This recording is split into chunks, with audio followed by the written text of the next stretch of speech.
Hello, everybody.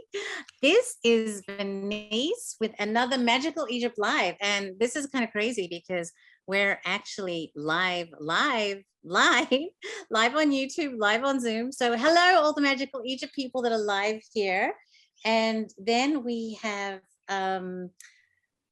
Brad Klausen, who is with us today, and Chance Gardner, who's with us today. We have Scotty, who's with us today. We have some people of interest. Well, Scotty's a person of interest. Kris is a person of interest. And who's down there in the dark? Vida and Ryan. Ryan or Vida? Hello, guys. Who are those shadowy lurking characters? We have in the shadowy dark? lurking people. Hey, Scott. Yes. Hey. Speaking voice. Pleasure. Pleasure. Bernice has been saying you were a bright light in a number of her earlier podcasts. Oh, cool. Okay, thank you. I'll take the compliment. All right. I love what you do. So it's an honor to be here and talking with you. I love Magical Egypt. Huge fan for a long time. Awesome. Wow, that's cool. That's great. All right. And just so everyone knows, Kris Barton's with us. Kris, I just met Kris recently. He was generous enough to send along some cool music. He donated some amazing music. And then he sent something over to me later that was some stuff that he'd recorded. And man, that guy has a sensibility about him. Just beautiful, beautiful music. And he's a metal worker and just a cool character. And he's going to be bringing up some really interesting points today about some Schwaller de Lubic's work. Thank you very much. I plan on having lots of awkward pauses, a lot of awkward pauses. Plus, it's going to kind of fizzle out at the end, like all our concert shows. We don't really end the show. They just kind of peter out at the end.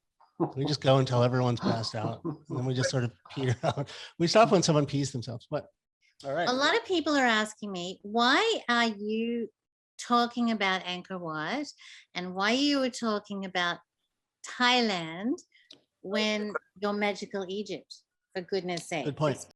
Interject to that, because like Chance, you and I have talked about this, and I think there's an interesting jumping off point with that, which is I think you and I have both said in conversations that while Egypt was sort of this entry point for us into understanding this kind of bigger esoteric wisdom or these mystery school ideas, that once you start going into Egypt, you realize that it's elsewhere and it's other places, and it expands beyond Egypt, and you start to see it in China, you start to see it in Asia, you start to see it in South America, you start to see it everywhere. And you start to realize that it's not just about this one civilization. As fascinating as Egypt is, it starts to boil over into the bigger picture of just humans, of just this human civilization. And I think that's, you can get to Egypt and there's so much to discover and to learn about there, but you just start seeing similarities. And so then that makes it more compelling. So when you have, not only is this happening just in Egypt, it's happening in Thailand, it's happening in China, it's happening in Japan, it's happening in South America, it's happening in Siberia, it's happening in shamanism and Native American stuff. So it's just this unique thing that connects all of humanity. So I think Egypt is this beautiful jumping off point where there's still temples there. There's still things to look at and ruins and ideas and you know, papyrus and hieroglyphs. You can still have some glimpse into what that was like, even though so much of it is destroyed and we'll never really know. But at least it gives you that, it makes Egypt that much more, I think, sort of fascinating when you realize it's not just Egypt, that it's this bigger picture, you know. Well said. Spot on. if I had to articulate this, and this does come up every once in a while, and it was something that I put some thought into as we were putting this together. Is this going to confuse and anger people? Because it's a show about Egypt. I might venture to say this is more about Egypt than anything I've done. And here's why. We do not have a two-way road into the thinking and the history of Egypt. We have these extremely, in one sense, sort of opaque symbols. A lot of what we know about Egypt comes through these extremely bigoted, biased English interpretations, Wallace Budge. A lot of these people were Masons, and a lot of these people were in the Golden Dawn, and they were literally sworn to not divulge certain secrets. A huge Victorian Christian hangover at the time, so some of the best ideas of the occult, a lot of the most taboo ideas in the world are literally what the message of Egypt is. So there's so many cross currents and so many competing agendas, and so it's really hard to directly pull any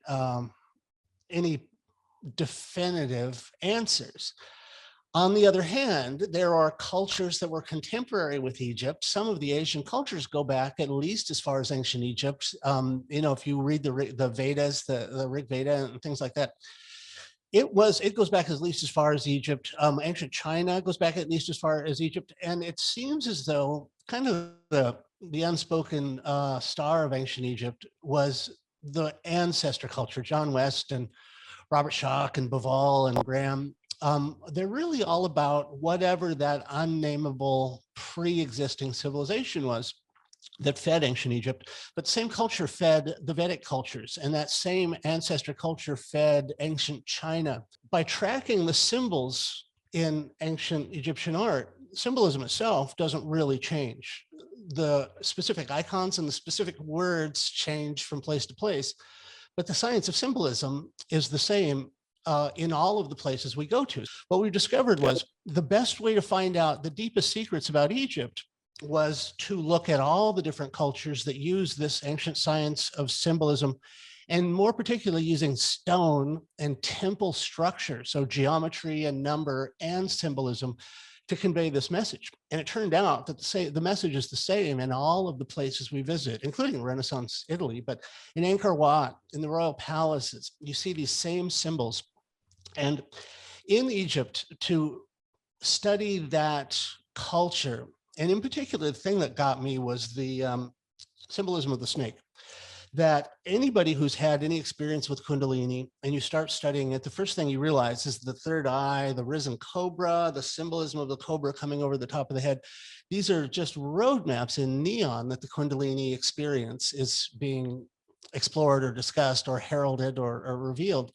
And so the most recognizable icon in Egyptian statuary and in Egyptian hieroglyphs, there was no personage who was a completed person who didn't have this snake symbol. And so that leads the experienced or enthusiastic symbolists to look at other places where this snake symbolism exists. And in Egypt, it was part of this really comprehensive canon of art and canon of symbolism. But there are other cultures who may in some way certainly predate dynastic Egypt, that really wear this on their sleeve. In Thailand, there's no bones about it. The snake symbolism, snakes and elephants, which is an interesting thing that I just learned recently. And it all has to do with this ancient knowledge of this hidden mechanism that we're calling the cosmic trigger, the Ida and Pingala and Sushumna, and the way that they all have their terminal points in the diencephalon. And that before the overprinting of Western religion and the kind of the stealing of our identity and the stealing of our relationship with the past, this wasn't even religion. This was the science that you needed to know. This was the owner's manual to the human experience that was robbed from us, stolen from us. We're raised in school to know enough to work in a factory, and enough to buy tomatoes and cans of tomato soup, but you don't know how electricity works. You don't know anything about ley lines. You certainly don't know anything about consciousness. And there was a time when that was the only thing people knew about, and it was the only thing you needed to learn about. And so, long story longer, to answer your question, the central riddle of Egypt, in my opinion, is their deepest, most fundamental expression was this technology of understanding your own cosmic trigger, that door in your head that nobody was told about in the West. And so because Egypt wasn't talking about it, and everybody that was an expert in Egypt is so pissy and just so angry at any upstarts that try and rock the boat or upset the apple cart, as John said, we found that we could get a lot more ingress into that particular temple by looking at the other cultures that used snake symbolism. And that's what the new season, that's what season 2 was about, really. And now season 3 is what really kind of is the prestige to that, that this thing is an indicator of the most fundamental and profound thing you can know about yourself. And it's not religion, it's genuine spirituality. And it's a mechanism by which you build the body that you're going to move out of the meat wagon into this new thing after you die, to the extent that you've worked on it while you're alive. And all of the symbolism is the secret of ancient Egypt, but it's also the secret of the Hindu cultures. It's the symbol of it's the secret of the Rig Veda. It's the secret of Buddhism. I didn't know how closely Buddhism and Hinduism were related. One's kind of a later evolution of the other, but it's a misnomer that we were taught to think of this as a religion. The whole idea of religion is this fantastically misdirecting idea that this is a technology, this is a science, and it's a holistic, all-encompassing science that is the missing Shangri-La of science in the West, the unifying field theory. It is literally the unifying field theory of consciousness. And so that's why this show is about Egypt, but we go to places other than Egypt in this series. There's some great Egypt stuff there too that we shoot at Abydos and some other places. But it turns out that it was easier to answer the riddles of ancient Egypt by going to other places and looking at other cultures who did the symbolism of the snake, the symbolism of the third eye, literally the same symbolism, just slightly different art direction. I think too, like to touch on that point, I think, and that's an excellent response to that question, which wasn't my question. That was over Venice's question said, but it's a really interesting and valid point to this. And I think the thing you talk about, like the secret of what the Egyptians are talking about, or the Hindus or this, that, the other thing, is they weren't saying, hey, look at our culture. They're saying, hey, look at humans, look at yourself, look at the human being. And so it's really the mystery of humanity. And while each one of these civilizations is fascinating, has contributed so much to the world and done all this stuff, if you go into I think the thing that I've found through all this is if you just keep going and boiling down, alchemically refining down to what were all of these religions and these sects trying to do, you will inevitably get to some esoteric sect. And they all seem to be seeking the exact same thing, which is wisdom or truth. You know, the Veda means to know, and Sophia, and this idea of knowledge is that all of these were basically just the same thing that anybody who's interested in magical Egypt and ourselves would be. We're just people who are curious and seeking wisdom and want to know. They want to know the answer to this. And so when you look to Egypt, they're telling you about yourself. And when you go to India, they're telling you about yourself. And when you go to China, they're telling you about yourself. And so it's this, it really doesn't matter where the civilization is or what's happening. While all those civilizations are fascinating. And I think that's part of the problem that I had in researching this stuff is you could spend an eternity studying Egypt. I mean, look at John's awesome book, The Traveler's Guide to Egypt, that dense book that he spent so much time on. And it's just so rich information about Egypt. You could spend that book alone, let alone all the Egyptology and all the stuff. And then you got to go over to India and you got to study all the Hinduism. And like, you can just get lost in each one of those for a lifetime and just, you know, going through all of the stories and all that stuff. But if you really can do sort of like a Joseph Campbell kind of comparative esoterica and just show you these unifying heroes' journey of the story of all of the philosopher sages of time, no matter what civilization they are, it all comes down to this idea of that, the old adage of man, know thyself. It's about knowing who you are, that there's there's a key to the mysteries. And like you said, the line that the door's in your head, right? It's all the reason why the temple is based off of the body, is telling you, look within the self and do all this stuff. And that structure is being seen everywhere. You're seeing it in cathedrals, you're seeing it in Hindu temples, you're seeing it in Egyptian temples. So to me, it's as much as fascinating as Egypt is, it's just made it such a bigger picture where Egypt is just one aspect of it. And it's, like you said, Egypt is very cryptic, and you know, it's tough to understand exactly what they're saying and exactly what they were doing. But you can go to medieval Taoist China and study Neidan, and they're coding things in poetry and imagery and that stuff as well. But when you go to the Nadon text, it's almost, to me, I'm like, this is explaining so much of how this whole process works. And you have that Neijing 2 drawing of the body and the spine that's going, and the river that's going up the spine. And that was it. That you had JJ Semple on, because I have that book, the reversing the flow, that one of his books that you show him. It's the backward flowing. Yeah. And like, you see that in the Neijing too. You see there's 2 little kids on the water wheel at the base of the spine that are trying to turn the water back up. And it's this, I mean, in Taoism, you have that, the one thing becomes 2 things, the 2 things become 3 things, the 3 things become 10,000 things. And it's that idea of differentiation, of evolution, of, but then they talk about with inner alchemy is that the 10,000 things becomes 3 things, the 3 things become 2, and you're working it, you're reversing it, right? And it seems to be like that's such a key component to this, is this idea of a reversal of flow of this, of this fluid and stuff. And I feel like if you go to Taoism in China, you get far more information than the cryptic hieroglyphs of Egypt, where we're sort of left on. There's so much speculation about what we could be talking about this stuff. So you can go to these other places and go, oh, this makes sense in relation to what was happening in Egypt more now, because I couldn't figure it out looking at Egypt, but now I went over here. And like you said, it almost helps understand Egypt a little bit better, because you're seeing it more clearly in other living, places still happening. So I think that's John was such a knowledgeable guy about Egypt. He was knowledgeable about so many other things, and his work is fascinating. But I think it was really just the catalyst for myself and so many other people to just think about other civilizations and to think about these other sites, and to think about that kind of that the human being as just a whole. It becomes that much more interesting too, especially when you're no longer just focused in Egypt. It becomes like you see the bigger picture of the whole thing.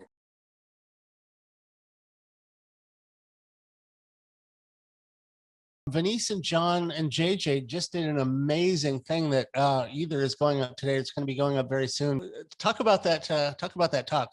Yeah, no, matter of fact, just because my suggestion was that JJ is one of the few people we know of who actually, fully awoken Kundalini. Obviously, some people have a temporary experience or, a brief one. His was permanent. And like I'd said, Gopi Krishna would have been great, but he's been dead since the early 1980s. But he was a good example of someone who actually did it and awoke it fully. I just want to say too, even going through this process, not having it fully awoken, the practice itself informs you.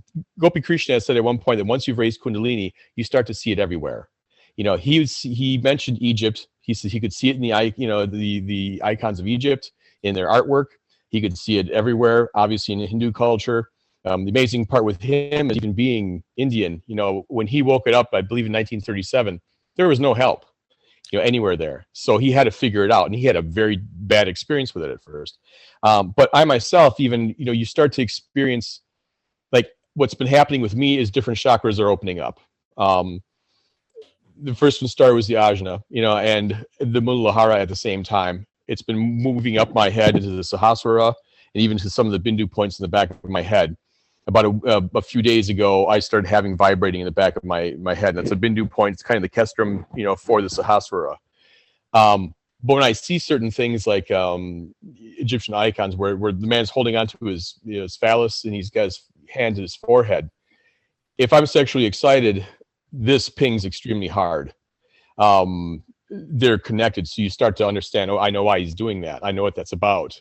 So practice does inform that. There's a really interesting thing about that. I think in episode 5 we do abydos, and an interesting thing about Egyptian reliefs: the right hand gives and the left hand receives.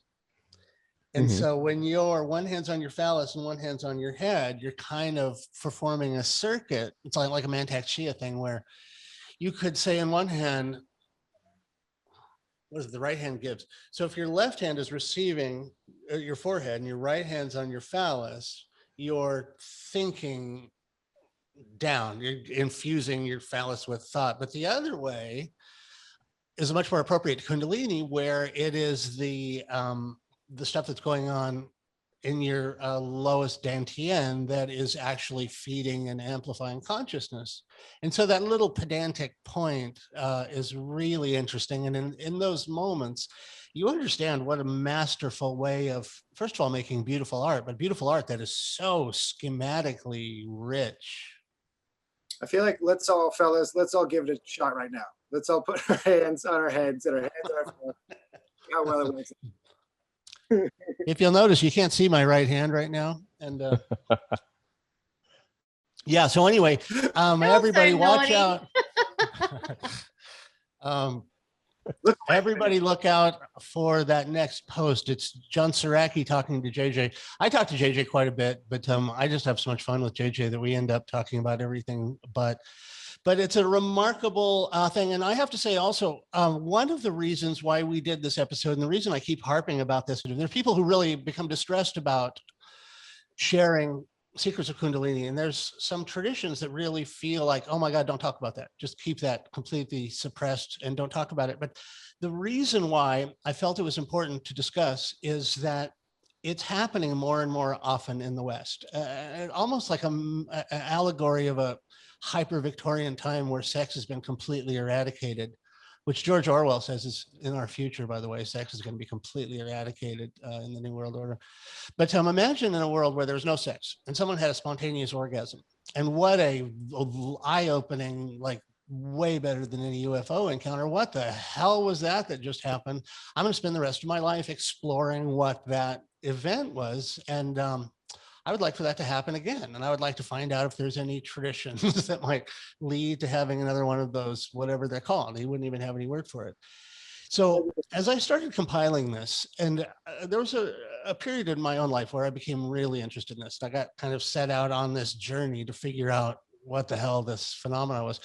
And there is no context in the West. There's no support system. There's no one you can talk to. Even in the Hindu cultures, it doesn't, you really have to go looking for it. But thanks to Gopi Krishna and thanks to, the Rig Vedas and stuff, I guess it's because it's such an occult, esoteric, strange thing. Most occult doors will open to you if you can formulate the right questions. And if you're earnest in your endeavor and you're not a psycho, then these things will be made available to you. But a big motivation for covering these things in the show, and I want to point out, at no point do we put you behind the wheel of a car if you don't know how to drive. What I'm trying to do is find this tightrope where we say, look, if you've got a long ways to travel, you should consider a car. And here's some other cultures that talk about cars. I would never actually, suggest anybody start practicing this before they're ready, but that's a whole different thing than exposing people to the fact that this used to be considered the most valuable information that there was. And so just because later cultures, and this is kind of part of the Christian hangover, later cultures tend to get kind of upset about talking about things like this, but that doesn't mean that we shouldn't be doing this. It's sort of like if I all of a sudden realized that we could all fly, there's some people at the FAA that are like, man, my job's going to get a lot harder if people start spontaneously flying. We can't keep the chickens in the chicken coop if they learn that they can fly. So let's just keep them from flying. And I just sort of letting feel like people on YouTube are like, uh-oh. I don't let's let them anyway. So if I finish that point, I feel like there were so many people. Brad's and my friend Gary Osborne had a spontaneous Kundalini event, completely changed his life, radically restructured his life and his psyche. And he had no context. He had nowhere to go to talk about it. JJ, if you read JJ's books, they're amazing. And it was about his path to try and make sense of this thing once it happened. Very few people are as knowledgeable as John Soraki. John Soraki, by the way, is the ultimate bookworm. He's a librarian and was specifically in charge of, what was your domain in the 100s through the 299s. So it's all psychology, philosophy, and religion, and the occult. Yeah. We're dropping some Dewey Decimal System, folks. What were those numbers? The 100s through 299s. Yeah, and that covers, like I say, psychology, philosophy, religion, and the occult. Yeah. So, and man, this guy knows his. You were obviously reading books instead of helping customers, because John knows these books inside and out. And so anyway, the point is very few people come at it in a responsible, organized way like John has. Most of these people happen upon it. This is my own experience, that it happened under circumstances where the last thing in the world you expect. And under those circumstances, it's almost universally detrimental. There's a lot more, a lot more damage that's done and you spend the rest of your life trying to make a context out of it and trying to make sense of it. And well, God help you if you share it with the wrong people, because it broadcasts as a schizophrenic breakdown to most Western doctors. And so you really have to navigate this very snaky path about keeping it to yourself. I used to live right next to Manly P. Hall's PRS, the Philosophical Research Institute. So Manly wasn't there anymore, but Obadiah Harris was there. And he was the first one to tell me, shut up about it. Don't talk to anybody about it. Find your own, find other people, look at Gopi Krishna. But if you're not lucky enough to run into somebody as remarkable as Obadiah Harris or Manly P. Hall or Brad Klausen or John Soraki or JJ Simple, or there's a lot of people who need to know that they're not alone. That wasn't a psychotic break that occurred to them. And this is this thing that is natural to humans. And as JJ says, it very well might be increasing in activity because we need a catalyst to push us forward. And God knows if we survive this, which is questionable at best that we're going to survive this current mess that we're in. In fact, you know that story in the Bible about the king who knew that a savior or somebody was being born, and so he had all the firstborns killed. In my weirder, more conspiracy-laden moments, I wonder if part of the extreme repression we're going through is that we're entering an age where more and more, like popcorn, when the popcorn reaches a critical mass, all the popcorn start popping. There's always one or two early poppers. Yeah, Poppers. well, I'm just going to let you know I just did a poll. So you guys, I don't think you guys have answered yet, but in terms of our Zoom people, we have 50-50 yes and no. So 50% of our people have had currently experienced a Kundalini event. And I'm trying to figure out on YouTube because that doesn't have an actual poll thing. So I'm going to let you know anecdotally. But 50% of our Magical Egypt people in the Zoom have currently had a Kundalini event. I'll let you know when it's over and done. If you have, identify yourself so the FBI can put you on a special list. Scott, have you what's your experience with it? Yeah, many You wrote times. a whole song about it. That got cut off. She said you wrote a whole song. One of the things we're going to look at, we're going to have a musical portion of the show, and we're going to show some stuff of Kris's that Kris has done. And Scott, just at the last minute, or I found out about it the last minute. Scott, as well. Tell us about your experience that led to the song and that awesome animation. Great animation. Thank you. I've had several throughout my life, and they happen at weird times. Sometimes I brought them on through intense meditation. Other times they're just activated.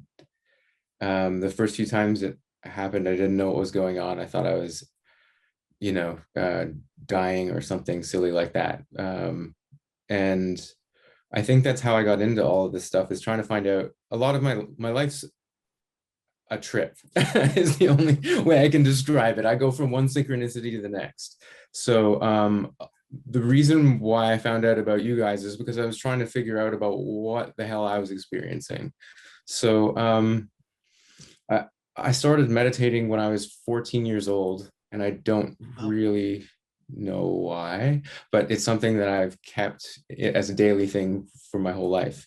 And so I can get into some pretty strange places, and just hearing that someone could be in that state for a prolonged period of time, it kind of blows my mind, because for me to get there, it takes, unless it's spontaneous, which I have no idea what brings that on. Sometimes it's stress, sometimes it's excitement, sometimes I'm just like, in awe with nature or something like that. But when I bring it on myself, or try to like go through the process of that sort of meditation, it's work. I think, like, in my experience, it's work. It's a lot of work, and there's that focus of somebody mentioned this recently, and I can't remember who it was. Basically, meditation on a blade. Aikido, I think it is, when you're learning how to use a wooden sword instead of before you get to the actual metal blade that, you know, has been folded 1,000 times and can cut through infinity with like a hot knife through butter. You've got to learn how to use that power, and I think at first you've got to figure out where the edge is so that you don't fall off to the left or the right, is the analogy that I've heard recently. And I thought it was really good because we're on that razor's edge right now as a culture. You know, you've alluded to where we might be going if the New World Order gets its way. And I think it's really important to focus on that edge of where you are right now and not get caught in falling off to one side or the other. Yeah. And that's almost like trying to just like to keep your shit together, if you can say that. I'm sorry. To keep your stuff together. You've really got to keep kind of focused right now. And it's really hard. I find it harder lately to get into these stages of activated Kundalini, where you can go through the 7 chakra points. You can feel them all kind of humming together. You can feel that masculine, feminine, up and down kind of vibe. And you just get those waves, you know, that I guess that reminds me, the first time that it actually occurred to me where there was somebody else there was after I was experienced some far out stuff. I was temporarily paralyzed, long story short, and I was talking about it after I healed myself somehow that gets into a whole story I won't talk about, but talking about the whole experience of being temporarily paralyzed and coming back from that put me in a state of just like explosion of Kundalini. It was like the closest person I found historically was Joan of Arc, the way that she kind of described it. That's kind of the closest person that I could lock onto at that time. And you're in a state of union with the multidimensionality of consciousness all at once. And it's a lot for our little meat suits to kind of synthesize. I don't know, it's late for me here. It's past midnight, so I'm usually asleep, but so my brain's not functioning properly. But thanks for staying up. Well, it's a pleasure to be here. So it's no problem. I just wish I was a little bit more coherent. I'm a little nervous right now. So I just found out this is live on YouTube. I wasn't sure that was going on. I know, so we're totally live, but we have a request from the audience, and I'm going to second this. We want to hear this dude. I haven't even heard you yet. So, sweetie, had a Kundalini experience. Can you ask that again? You broke up a little bit, sweetie. Can you say that again? Oh, Kris, have you had a Kundalini thing, or not a Kundalini thing yet? Or are you working on a Kundalini thing, or you don't care about a Kundalini thing? Oh, I care. I very much care. Okay. I am. Because I'm saying inquiring minds want to know. Inquiring minds want to know. I am actively working on it. I had an experience at one time that, well, clearly you know you do, and you know if you don't. So I'll just leave it at that. That sounds good. Speaking of chakras, Scott was mentioning chakras, and I've talked to John Sieraki about this, and I know Kris and Brad both. We all know each other through guitar chat and stuff.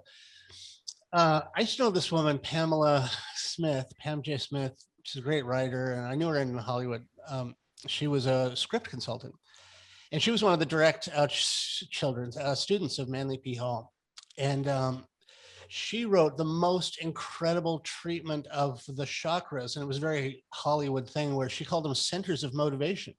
So if you are an actor, you have these 7 centers of motivation. It's the best description of chakras I've ever heard.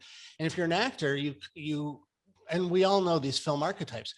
If you find somebody who's just in it for themselves, who's like a scared little rat who will turn over anybody to keep themselves safe, that's someone who's operating out of the lowest chakra, just the survival chakra.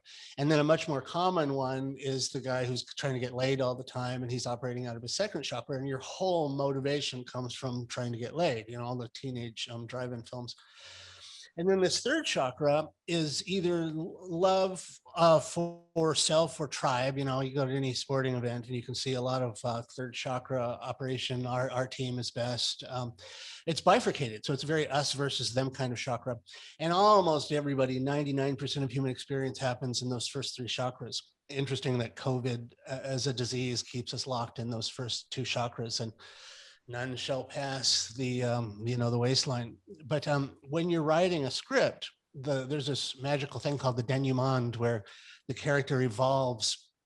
The very Joseph Campbell thing, as Brad was mentioning.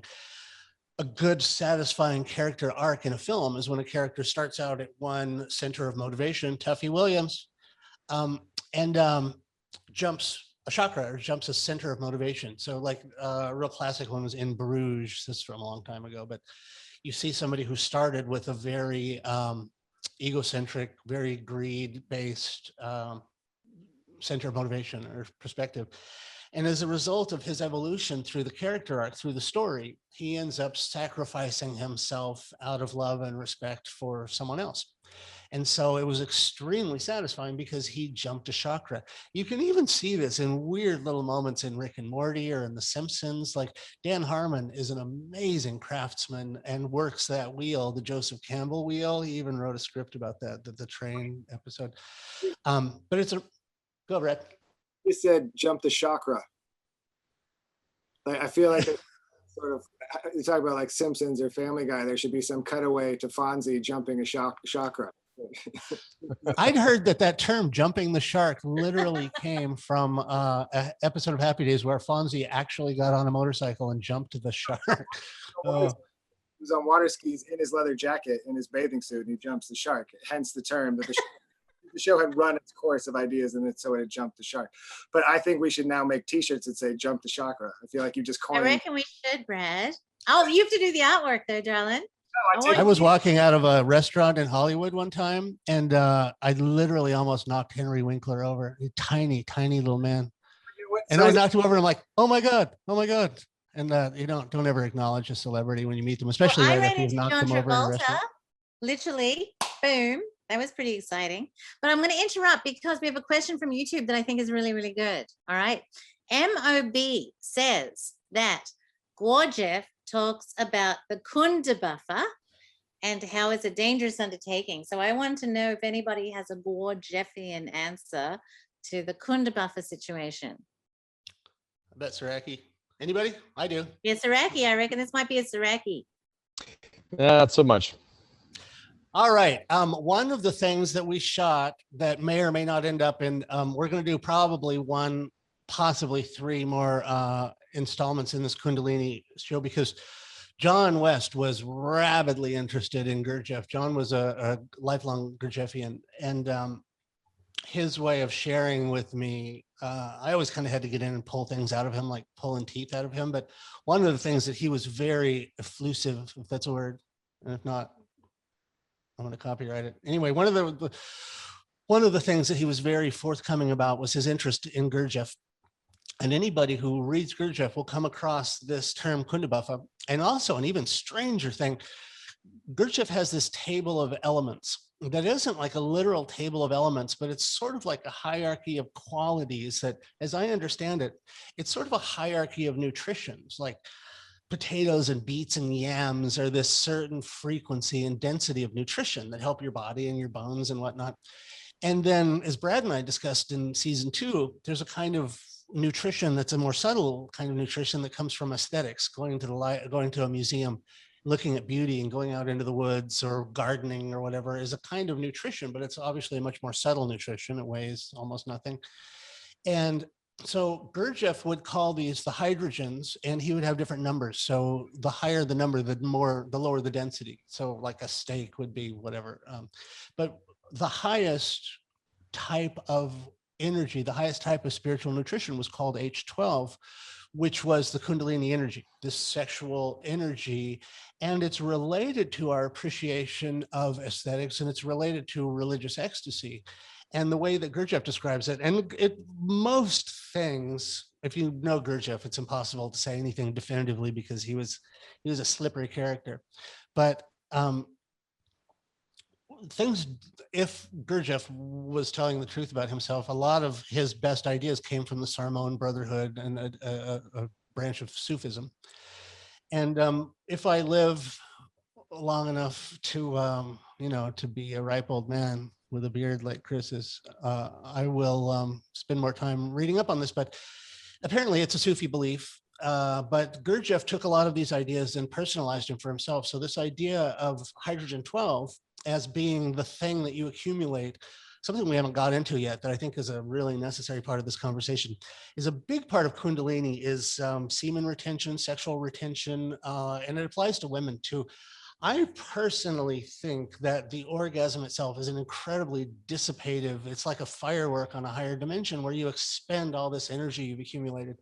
So the way you can put socks on and walk across a carpet and accumulate this static electricity, the orgasm is the most effective way to completely dissipate the sexual energy that you've accumulated.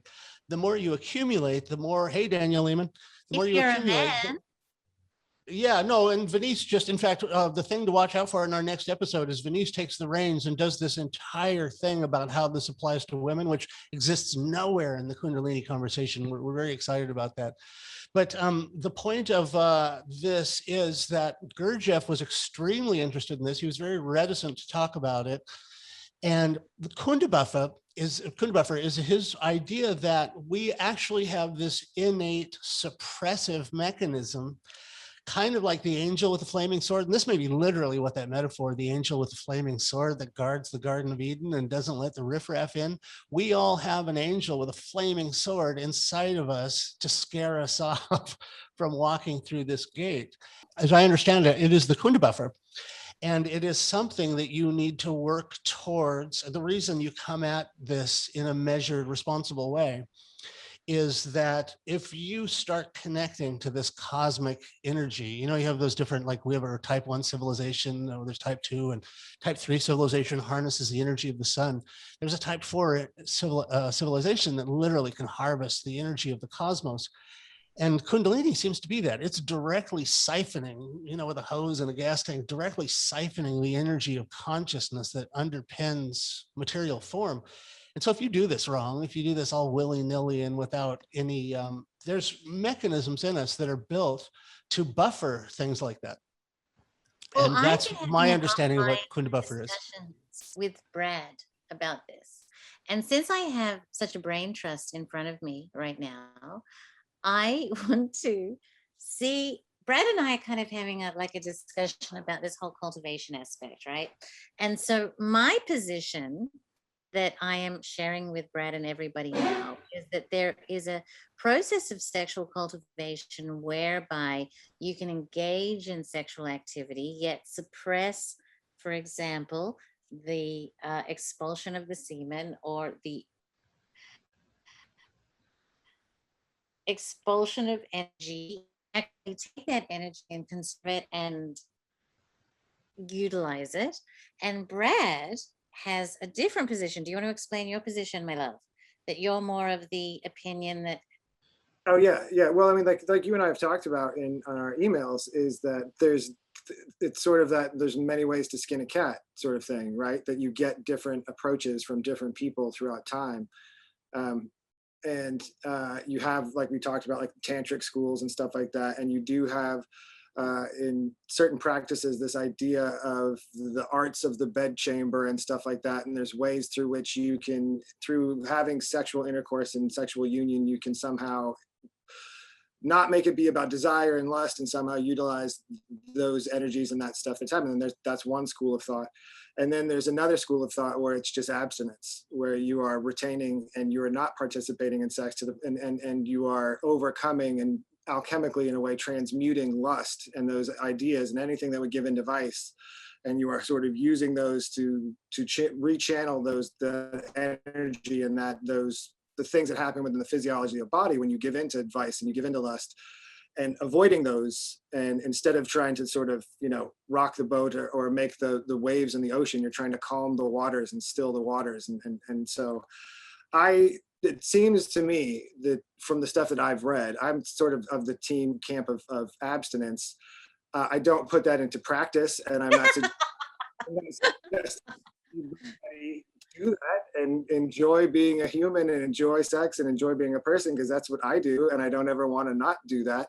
And to your really quickly, I know you're probably trying to get us to all ask if we've had a Kundalini experience, and I haven't had one. I even, one day we have this fire pit out in our yard, and there's a lid on it, and there's this little owl statue that I have out there because I love owls and I have this connection with owls. And I had a wheelbarrow, and I was backing up, and I didn't know that I was backing over this fire pit, and my tailbone, I sat right on this owl statue. It was like that Seinfeld episode, like 1 in a million shot of that Fusilli Jerry, whatever, for Seinfeld fans. But I was expecting at that point, like, what a symbolic way to like spontaneously have, because I've heard Kundalini experiences can be caused by being hit or trauma. And it's like, I'm being hit by, sat on a stone owl, like as hard as like all of my weight, I sat down, it hit me right in the tailbone. And I was like, if anything was going to start a Kundalini. So symbolic too, an owl in a spot. Yeah, yes, exactly. You couldn't get anything more perfect than that. I know. I felt kind of robbed. I was like, come on, this would have been the perfect moment for that to happen. But I haven't had experience, and I'm not seeking one out. I'm also not trying. Do you want it? Do you want it? If Do you want it? something like that were to happen, certainly, but I feel like my interest in all this stuff comes from the similarity that you see in Kundalini experiences, from psychedelic experiences, from near-death experiences, from ecstatic experiences. The thing that was interesting to me was, as much as there's a variety of spectrum of experiences that happen in all of those things, one of the things that happened in all of them was this idea of being face-to-face with knowledge, of being face-to-face with information. And so to me, my main interest is, these are multiple ways that can get you to that knowledge, that can get you to that thing. So I'm more curious about that knowledge rather than I am about the Kundalini experience. I'm interested in Kundalini experiences because that's one of those ways that people say they get to that knowledge. But in my opinion, you know, if you can get to knowledge via psychedelics, if you can get to knowledge via Kundalini, if you can get to it via out of body, I'm going to go the easy route and go psychedelics every time. I'm going to cheat, and I'm not going to do the work. You know, I feel like, you know, JJ Semple had this point in the episode that he was in, where there's people who write scholarly about Kundalini, and then there's people who write about it from their experience, like himself, and I'm sure probably like John could. I feel like myself as more of a librarian on this experience. I've been trying to collect all these books behind me on this subject, just so I can have and say, this is all the information that's been written on Kundalini. This is what sound like. And to anybody out there, Gopi Krishna is a great place to start reading. The books are small and they're really interesting and really compelling. But I'm not, it's not something I feel like I'm missing out on or I'm trying to do. It's something that I feel like you have to really be dedicated to and devote your life to and be disciplined to and really seek it out and really try and do it and really try and I'm not that disciplined at all. And I like all vice. I like all this stuff. Well, well, my point is that I haven't had a Kundalini experience, but I've had an entheogenic experience where I could read Chance's mind. I understood the nature of the universe, and it is a fucking donut, as Homer Simpson says, and I could speak fluent elf language, right? I was offered Shaktipat, which is a way to activate Kundalini, and I turned it down. Something in me is like, I'm not interested in this. I could jump in a But second. that being said, John, we're jumping to you now, so go. Okay, yeah, one thing to keep in mind, I think, too, there's a cosmic experience of Kundalini, but then there's also Kundalini moving in everybody. Whether you like it or not, the way it goes is that if it were not moving at all, you would be dead. So everyone has, to different degrees, Kundalini moving in them. So it's not always the cosmic experience. You know, and at times, even through things like, you know, entheogens, you can have we see this in case studies that JJ wrote about, you can have full awakening, you know, through an entheogenic experience. So, you know, it's one of those things where even if you're not disciplined, you can have it. I think the disciplines help, you know, in, how can I say, not a gentler, but probably a more prepared awakening. You know, where again, maybe it flows better in the body. Your channels are cleared. A certain portion of yogic work deals with clearing the nadis and to prepare it for this kind of an influx of energy. You know, so as you continue on, you know, with a meditation practice, it starts flowing more and more. The more I talk about this stuff, the more mine activates. I mean, it's running up my spine right now. I can feel it in the back of my head working. So anytime I engage with this kind of stuff or engage in ritual work, because part of what I do is not just yoga. My practice comes from a combination. It's more like Golden Dawn, or more accurately, Aleister Crowley's AA. Where I combine ritual magic and yoga. So when I'm going through ritual work, it activates very heavily. I can feel it in different parts of my body, especially in the head. So there's different aspects of this, and I guess it's not just entirely the full awakening, always. But anyway, it's my 2 cents on it. Okay, so John, back to the question at hand, though. So Brad is talking about complete abstinence. Oh yeah. Is the way. Yeah. There was something else I'm going to say.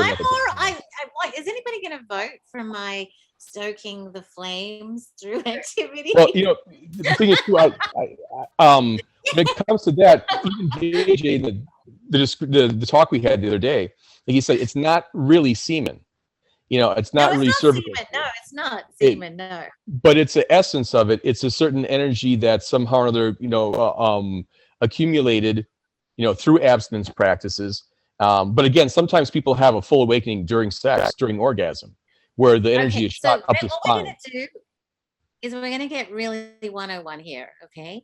For a man, because it's different than for a woman, there is an aspect of a climax that is an ejaculation, right? Which is an actual physical spilling of the seed.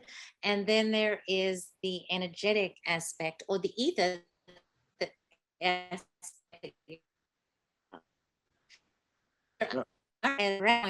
All of these practices of the bed chamber that allow a man with training to separate the actual physical flowing of the White River from the energetic flowing of the expulsion. Now, I believe Chance, who has practiced this, has come to the belief that the energetic expulsion is just as detrimental for a man as the flowing of the White River. Is that true, Chance? Is that what your experience is? That even if that you do the semen retention, that you're still in a deficit? There's something called the 3-finger stop. And they used to call this the million gold piece. You know about this, John? That they used to call it the million gold piece point, because it was so valuable as a life extension thing. It's a Mantak Chia thing. You get any Mantak Chia book, I'm not going to do it. I'm certainly not going to stand up and show you how to do it. But there's a place that you can press. All right, I will if everyone wants me to. There's a place. I couldn't do it without giving away a cheeky tattoo that I have that I don't want anyone to know about. No, I'm kidding about that. But there is a $1 million point that you can press so that you can have an orgasm and not ejaculate. But your accumulation, I have to say, in my experience, I've certainly never reached 400 days like John says, but I don't know how much of this to divulge. Let's say I've gotten up around 250 days. There is a palpable static electricity. There's a joy. There's a secret evil glee that you accumulate. There's a state of mind. There's a flow of creativity. There's an ability to you're just present in this way. Like you're connected to electricity in some cases, but I experience it as satiation, as joy, as happiness. I wake up and I'm excited like I'm 5 years old about the day, even if nothing's going on, especially if nothing's going on, frankly. But and there is just this internal happiness. When I was in Egypt, the first time I got up over 120 days, I found I had this inner fire. And I think quite a few of us have been on John's trip to Egypt. He is a taskmaster. You have to get up before the sunrise. And even though it's Egypt, it's really cold in the mornings there. And I particularly remember this one day because I was just having all these odd experiences. I got up over 120 days. And I found that strangers were touching me, and there were some whores in the bar the night before, and I was literally having trouble with unwelcome advances, and I'd gotten sort of this just weird. And homeless people. Crazy people love me. Schizophrenic people love me. Anyway, But anyway, the point of the story was that we'd had to get up really early in the morning, and it was freezing cold. And I was so busy with my camera equipment and loading everything up and making sure I had everything that I left without a jacket. And I just had a thin little shirt on. And everyone's bundled up in jackets and everything. And I got out there and I realized I was internally heated, and I was just absolutely didn't feel the cold because I had this just fire. I mean, it's so overt in the promise of Kundalini that you have this fire. By the way, in all the alchemical illustrations, the thing they all have in common is you have a bellows, you have a fire, and you have an athaner or an athanor. So the athaner, Yes, if you've and seen that's a that, breath thing. that's very Well, that was something that Brad talked about, right? And so, like, here's I guess my question, where I keep coming back to, is maybe it's different for a man, and maybe this is the whole thing. I need something to bellows my fire, right? Okay, like, so there's a bellows, a spark, and a why was his breath smiling? Oh yeah, Like, gas, I'm not oil, and walking spark. around in this constant state of arousal, and maybe that's because I'm a woman, right? So for me to be able to get the raw materials, I need some bellows action on me. Does that make sense to you guys? We're all trying to figure out how to get the right bellows to get that fire going for ladies. It's always the struggle that we deal with. It's how to get that bellows. What's the fire? How do you get the fire going? Italian shoes. John, John does a lot of breath work, the bellows breathing, and tell people your regimen. Well, when I started out, I was doing Nadi Shodhanam Pranayama. That was about a year and a half. But I was doing a 1-to-2 ratio in my breath, a 10 count inhale, 20 count exhale. And I moved on then to the golden flower method. And that's just a simple 4-4-4-4, count.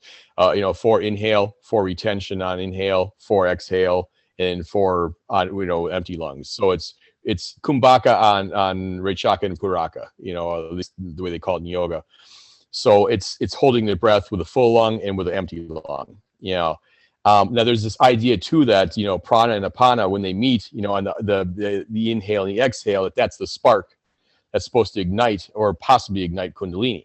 And I know Brad talked about that heavily in season 2, where he was looking at we're talking about a spark. I looked at the whole process as being almost like an internal combustion engine, and that's kind of the hope, with retention, that you're going to hit that spark at some point, and holding. I don't know if that's entirely the reason for holding on the full lung and the empty lung, is that once you do, I know when I was doing pranayama, strictly the Nadi Shodhanam, and trying more aggressive levels, like 10-20 is not bad. It's fairly easy to get used to.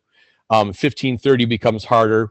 20-40 is insane, where you're literally fighting. You just want to suck air in so bad, and there's a certain desperation that happens, and you really do feel a jump in the lower spine, like it wants to fire, whether or not everything else is right for it is another thing. So, and this is a method that was heavily used by Aleister Crowley too.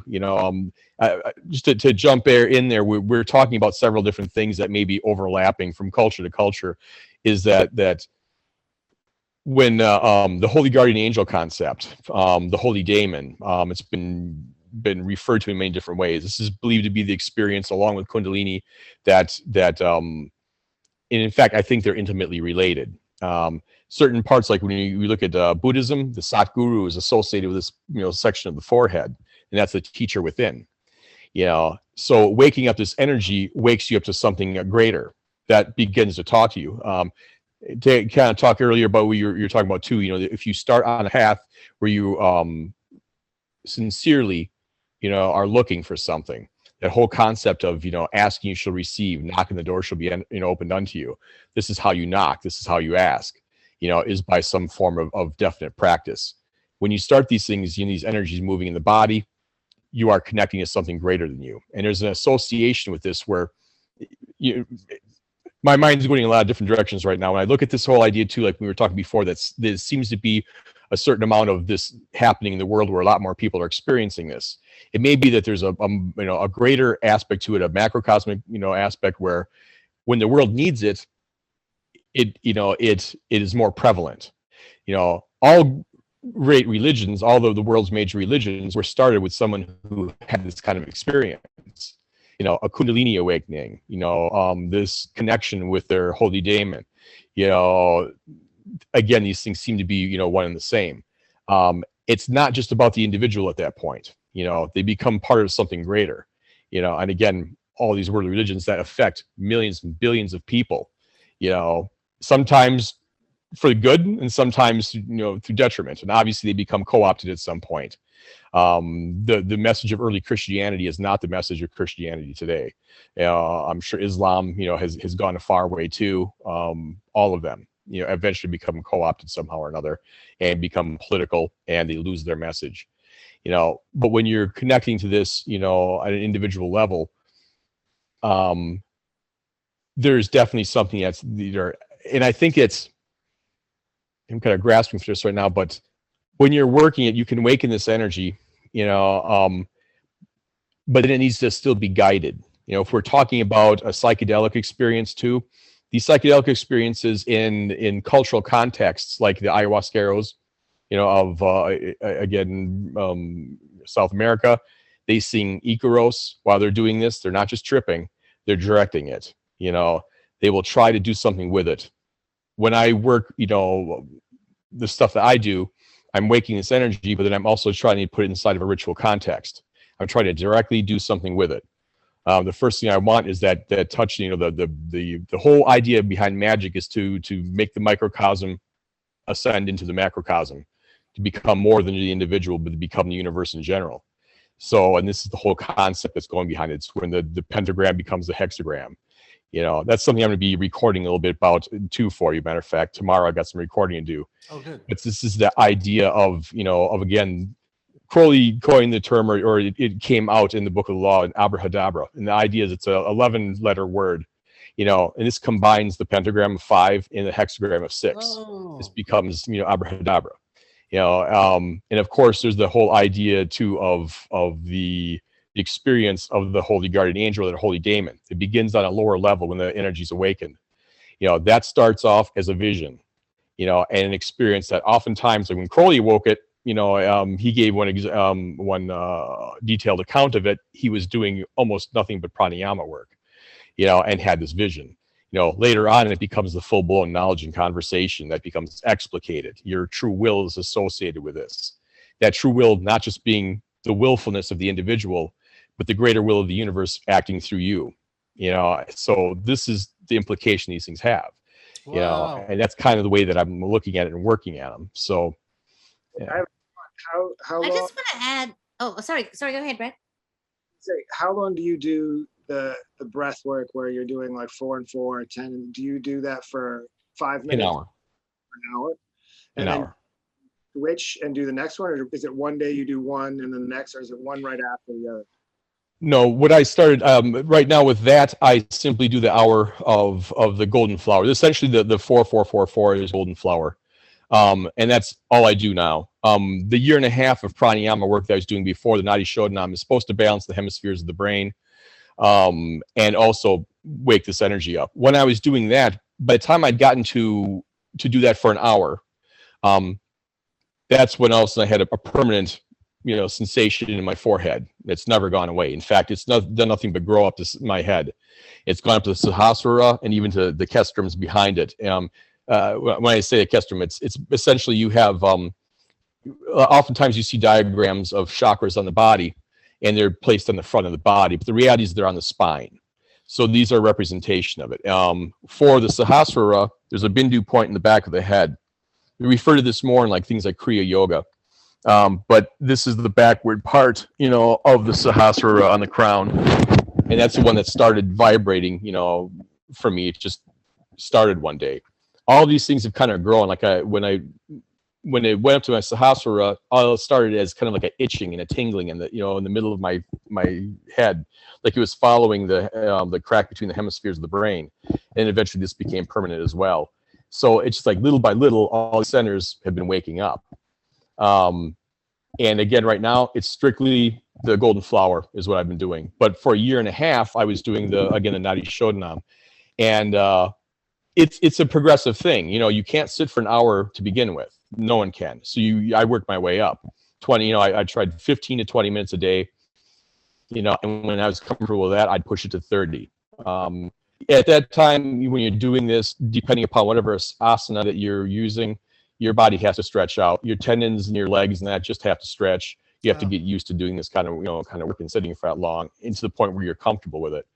So I was doing that, you know, and it took me about 3.5 to 4 months to, you know, to the point where I could sit for a full hour, you know, and then from there, you know, focusing the mind was mostly keeping track of my breathing counts and the round count I was on. My count is a little slower than a clock. So with the Nadi Shodnam, a 20 and a 10 count on each side, you know, it's 30 on each side. So essentially one round would be a minute. So I would keep track of the minute or the round I was on, as well as the breathing. So those two things, just focusing on those, as well as putting my attention here, you know, in the Ajna chakra, that's how I focus the mind more. Like I say, usually Can I just go show ahead. you something? I just want to show you Sure. something, because this is like amazing that we're talking about this right now. I just happen to have here a new book that is written about the whole biochemistry and all of the mechanics about exactly what we're talking about right now. And it's a book that is called The Path of the Serpent. And I cannot even recommend this book more fully to anybody that is interested in this subject, because it's talking about the psychedelics, the psychology as well, and the neuropsychology of this entire experience. And we have right here now with us the very handsome gentleman, devilishly handsome. Speaking of visions, so look since at him. we have him here, I think we need to kind of dive into Mr. Herwood. Tilton, woo! Herwood. That's very kind. So, I mean, do you have any like? It's almost like it was meant to be, honey. And just so you know, honestly, I like, you're in Japan. I didn't even know if you were in or out of quarantine. So this is purely coincidental that we should be talking about this, and you're showing up. This was not staged at all. Yeah. I just came out of quarantine actually, so I'm really enjoying the freedom, and so many connections, you know, that are kind of buzzing around in my brain, listening to you guys. I mean, there's, for me and my work, there's a connection with what John was saying about the relationship between Kundalini and the Holy Guardian Angel. I guess from a personal perspective, I've long been aware of the apparent similarities between the Kundalini experience and my own angelic encounters. So I've kind of experienced visitations from angels since I was very small, since I was an infant. So and I've always been quite interested in that relationship. And that's taken me on a bit of an academic path, which has kind of led ultimately to this book, which Venice has very kindly plugged for me just then. And in the book, I'm looking at this question of the path of the serpent. So this serpentine path in the macrocosm and the microcosm, this path to gnosis, to knowledge. And I'm looking at it in my first volume from a neuropsychological perspective, using a lot of research on psychedelics. It's just been, in the last couple of decades, been bubbling away, gaining a lot of steam, as you probably know. Second volume, I'm looking at the history of these kind of quasi-tantric practices that you find in the Western traditions, because that's kind of my focus. Less the Eastern traditions, more the Western traditions, kind of a historian of Western esotericism.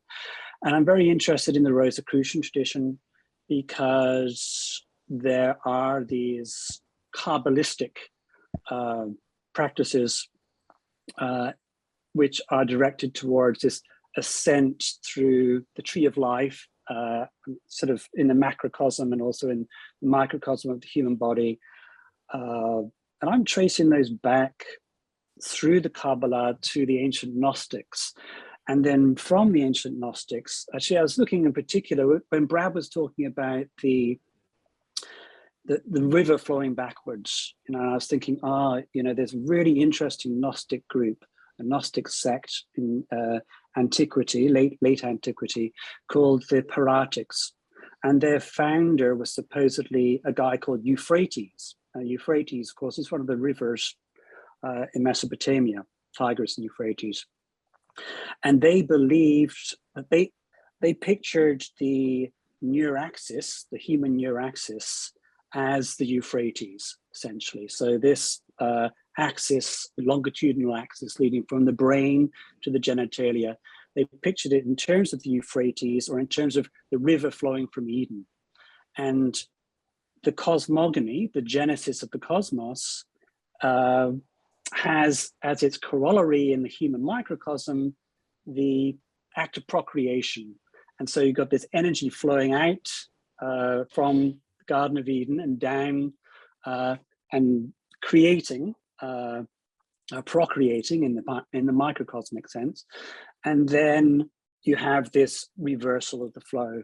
And it's very specifically spoken of in the sources. You're reversing the cosmogony. So you're going back up the river, so reversing the flow of the river. And I was looking at the origins of this, trying to trace the origins of these ideas further back than the Gnostics. And of course, Egypt comes up.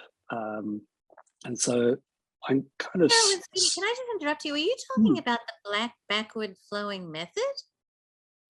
Well, that was kind of the connection that was kind of buzzing around when I heard Brad talking. Okay. So, yeah, and then I was sort of looking at the Egyptian kind of origins of these Gnostic ideas, and looking at, in particular, the path of the journey of the soul after death, the journey of Ra, through the hours, through the 12 hours, through the night, in relationship with Apophis, this sort of serpentine, or Apep, I think is the Egyptian form of the word, this serpentine nemesis of Ra, and its odd relationship with Mehen, which is this kind of positive serpentine power.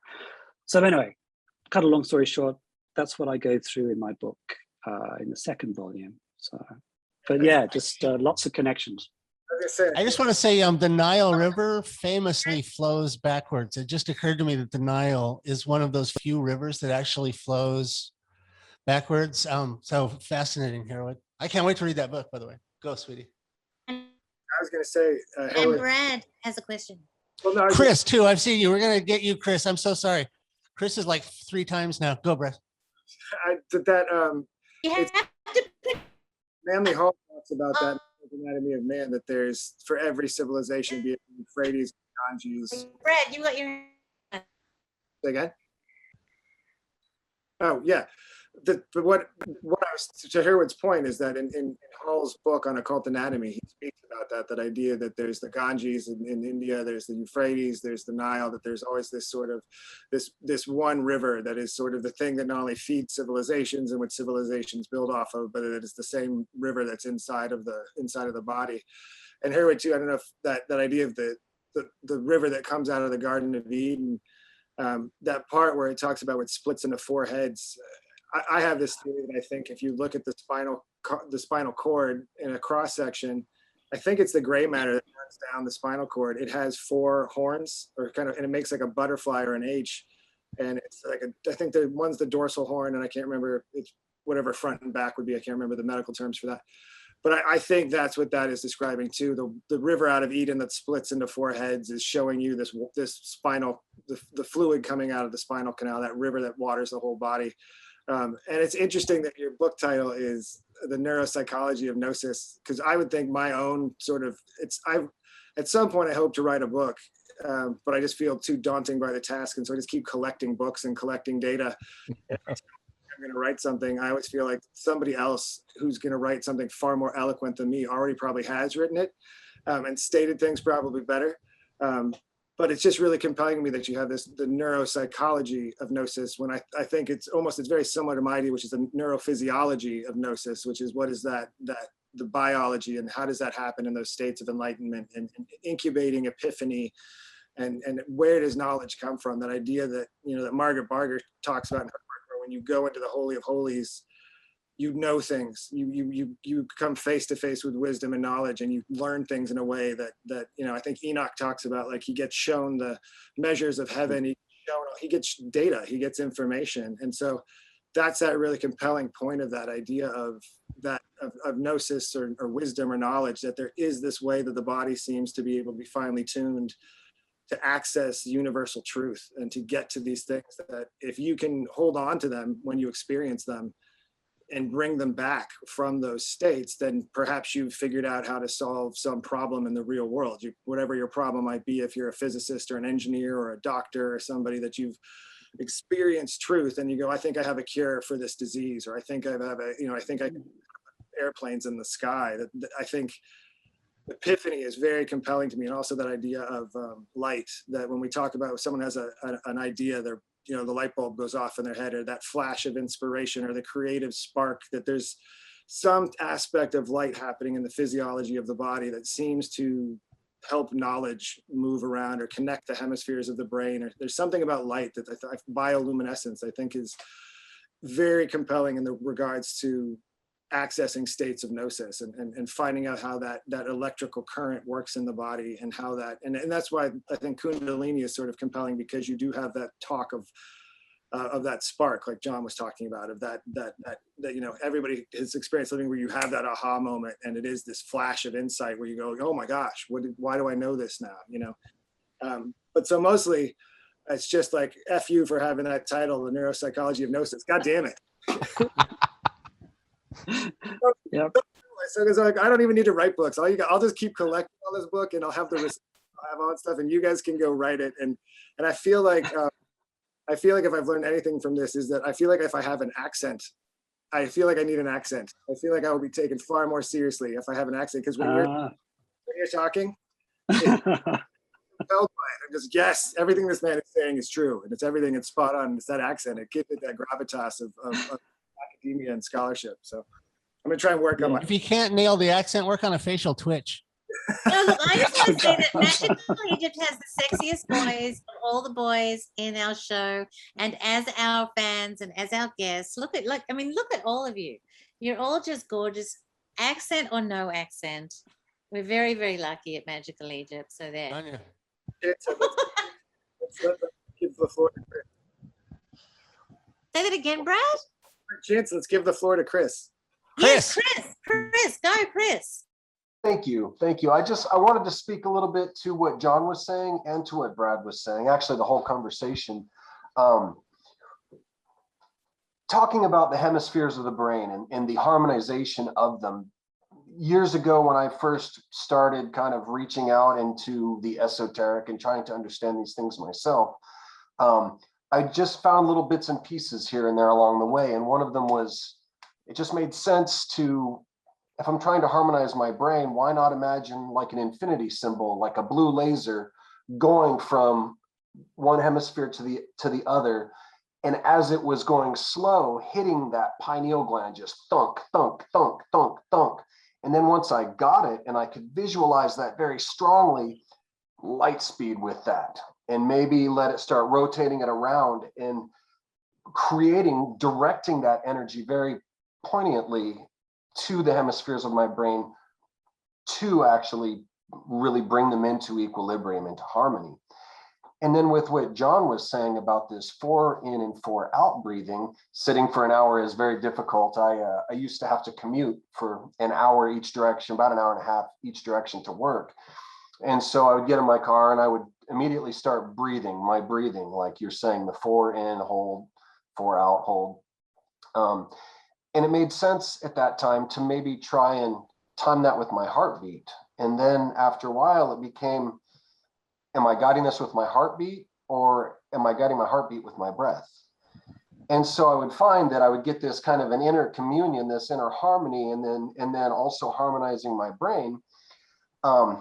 while at the same time I had read about being very present in my body, feeling everything, the weight of my butt in the car seat, my seat, the squeak of the steering wheel, the sound of the noise outside, the smell, engaging in all of my five senses while doing this rhythmic breathing and this imagining this blue laser kind of a harmonization in the hemispheres of my brain. And I would find as I was doing that, I would pick out one specific leaf on the side of the road, and I'd watch that go by, and I would direct my focus at a few things. And after just a few minutes of that, kind of that all over harmonization, that I could put a topic essentially into the machine, maybe a topic that I had read the day before, the night before, something that maybe I didn't understand. I believe at that time I was reading Israel Regardie, The Philosopher's Stone. And so of course, I didn't understand any of it. None of it made sense to me, but I figured, well, I am what I eat. I'm just going to get the raw material in there. Like you, Brad, I just collect books. I read them because there's a lot of people far more qualified than myself. So I just read and eat because I will digest and I will assimilate. And so after this harmonization, I found that I could throw a topic into the machine, and lo and behold, it was like a college course in my brain, would just start teaching me things. Sometimes it was my own voice, sometimes it was other voices, like you're saying, John, like this angel or demon, whatever it is, this guardian or whatnot, this teacher. And so doing this every day for quite some time, finally, I just had to laugh. I'm driving down on the flats. I live in Alaska. We've got this swampy area that I'm driving across, and I'm just learning these things that I couldn't possibly know. And it's this like a lecture, really. It truly was like a lecture. I could see like a person standing at the bottom and the steep stair, in the chairs like you'd have at a college. And I just start laughing out loud, and I said, "Who are you? Who are you that's teaching me these? This can't be happening." And just as plain as day, this voice says, "I am arcane." And I was like, wow, I hadn't really heard that word before. I'd seen it a few times in a few different places, but I didn't really know what it meant. And so I got to work. Of course, I Googled it, and I spelled it wrong. It was a video game company. So I was like, no dice. So later that night, I got home and I ended up doing a little more research, and I spelled it correctly. And at that time, it just said, or what I found was only known to the initiate. I was like, whoa, this is really heavy. But I guess I just wanted to pipe in with what you were saying, John. Maybe I've said too much, maybe I've not said enough, but that rhythmic breathing, I didn't know the terminology that you used. You guys are all so knowledgeable in all of these things. I feel like I've just learned them through application and whatnot, where I don't maybe have the depth of research that you've done. And so this, to me, to hear you talk about these things is monumental, to wrap words around these concepts. But that's what I wanted to share on that. I just wanted to pipe in on that and just say it is very tangible. That's such a Lovecraftian idea. Talk to it. What's your name? I love that. Arcane. I bet there's at least 4 bands that just got a name when you said that. That's such a heavy metal thing. That's awesome. I am Arcane. That's awesome. Yeah. Harewood, tell that story. Harewood recently was, there was an intelligence that was talking to Harewood, telling him where to find, the story I'm going to tell? Oh, where to find all the mushrooms on your property. Oh, that's right. Yeah.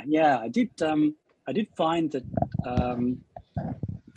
when I was looking for magic mushrooms, that if I actually ate some first, that it was much easier, because the mushroom spirit would actually guide me, and I could kind of see the mycelium under the ground, and stretched much further than I had imagined, and I could follow it and find these huge kind of clumps of magic mushrooms in the grass, in the heavy grass of the farm. So yeah, it's constantly amazing just how this power shows it has so much more knowledge than we do, and it's a really disembodied strange. intelligence. It's a very Kundalini thing that there's a disembodied intelligence that will talk to you if you just, that's why I love that story that Kris just said, that if you take it seriously enough to talk to it, it's a very Jungian thing, active imagination versus passive, or your own self-generated imagination. If you just turn around and look at consciousness in the face, like if you're a film strip and you're in front of the bulb and the bulb shines through you onto the wall, but if you turn around and look at the bulb face to face, that's a really important part of Kundalini, that you turn around and you look at your own consciousness instead of it coming from behind you forward. Turn around and look at the undifferentiated consciousness before it shines through you.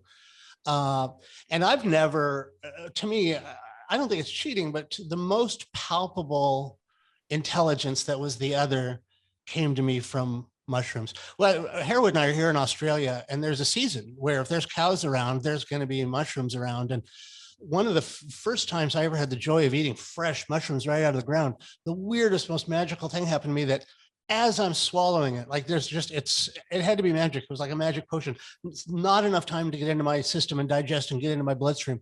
As I was swallowing these mushrooms, it was like a zipper opened up in front of me. I was listening, I think, to Les Claypool or something like that. And all of a sudden I'm in this kingdom, and it's off a ways away from me, but I'm just like literally a zipper, and I'm in this different place. And I hear this voice, and the voice says, "You always bring the most interesting music with you." Anyway, that intelligence. And then Kundalini, of course, I had an experience where I must have connected to a previous body, a previous lifetime of guitar chops. I have in no way earned the guitar chops that I know. And at one point, it was like I reconnected with this storage facility that I didn't know that I'd been renting. And I was sitting with a friend of mine, Frank Infante, this just amazing guitar player from the past. And he started finger picking. And, you know, if anybody knows how to finger pick, it's not easy. And I could do it. I just realized, oh my God, I know how to do that. And I don't know why I knew how to do it, but it was one of those gifts. I didn't get anything productive or marketable from my experiences, but I sure got this body of stuff that I must have accumulated in some previous incarnation. It's my only, and a very palpable sense of that. It was just the joy of recovering this whole lost body of information that at some point I must have worked hard to accumulate. Certainly not this time. Anyway, Harewood's story. Harewood ate some mushrooms, and then the mushroom told him where to find more mushrooms. That's like wishing for more wishes. There's an awful lot in the literature too about plants actually drawing people, to them. Stephen Harry Buhner talks about that, like when he would teach herbalism. He's an herbalist. He writes some very amazing things. But he said that when he would take students out into the woods, he said if a plant's calling to you, if you feel drawn to it, you probably need it. And he would also talk about how plants would actually move along with pathogens. So that, like in the case of Lyme disease, he created a protocol that uses the Japanese knotweed, as one of the constituents. And he says, and that the infestation of Japanese knotweed kind of moved with the infections in the United States. So it kept moving along. So there's a certain symbiosis between pathogens and the things that treat them. And there's just so much more connection. Maria Sabina, again, down in Oaxaca, Mexico, she would have these mushroom veladas. So if something was wrong with someone, if they had a health condition or something of that sort, she would go into these, trance states, using psilocybin mushrooms. And generally, oftentimes she would be given a clue to what they needed, like some kind of a plant medicine that they needed that would treat them. Even from a very young age, I think she was in her early teens when she first started doing this. And sure enough, they would tell her, this person needs this. And I think she healed her uncle, if I'm not mistaken, as one of the first people. So there's a lot written about that. Of ayahuasca, there's like 21 different plants that are used along with, the Banisterius caapi, vine that's used as, with it, because my memory on this is a little bit foggy right now. But one produces the DMT, the other one is the MAOI inhibitor, and it's about 21 different plants that are used in combination, and each one of them has a slightly different effect. And the way that they found these essentially is that the plants would tell them, go look for this, go look for that. And sure enough, so there's a certain amount. You ever wonder how people even know what they know? You know, how did they ever find that this particular plant and this particular, you know, malady go well together or treat each other? So there's an awful lot about that, you know, but the interaction between plants, fungus, and human beings. Terrence McKenna is a warehouse of information about stuff like this. Oh my God, the yeah. shaman would say the plant told me. I think, you know, there's something when you talk about going back to that Kunda buffer and like the idea of it being dangerous. I think there's something to talk about with that in Kundalini stuff, because I think even Gopi Krishna spoke on that it's not necessarily, it can be sort of a dangerous sort of thing. And Chance, you and I have talked about in the past that idea of if you have a race car engine and you put dirty fuel in it, you're going to burn out that engine. You're going to cause problems for it. But if you're running a clean fuel through it, you're going to get this optimal performance out of it. Speaking of like psychedelic experiences, I've recently, in the past 6 weeks or something, I've had a couple of acid trips. And the thing that was really interesting to me was this idea of, in all of these religious rituals and stuff like that, this other recurring theme is purification. There's always this idea of purification. You have to be purified before you go through the ritual.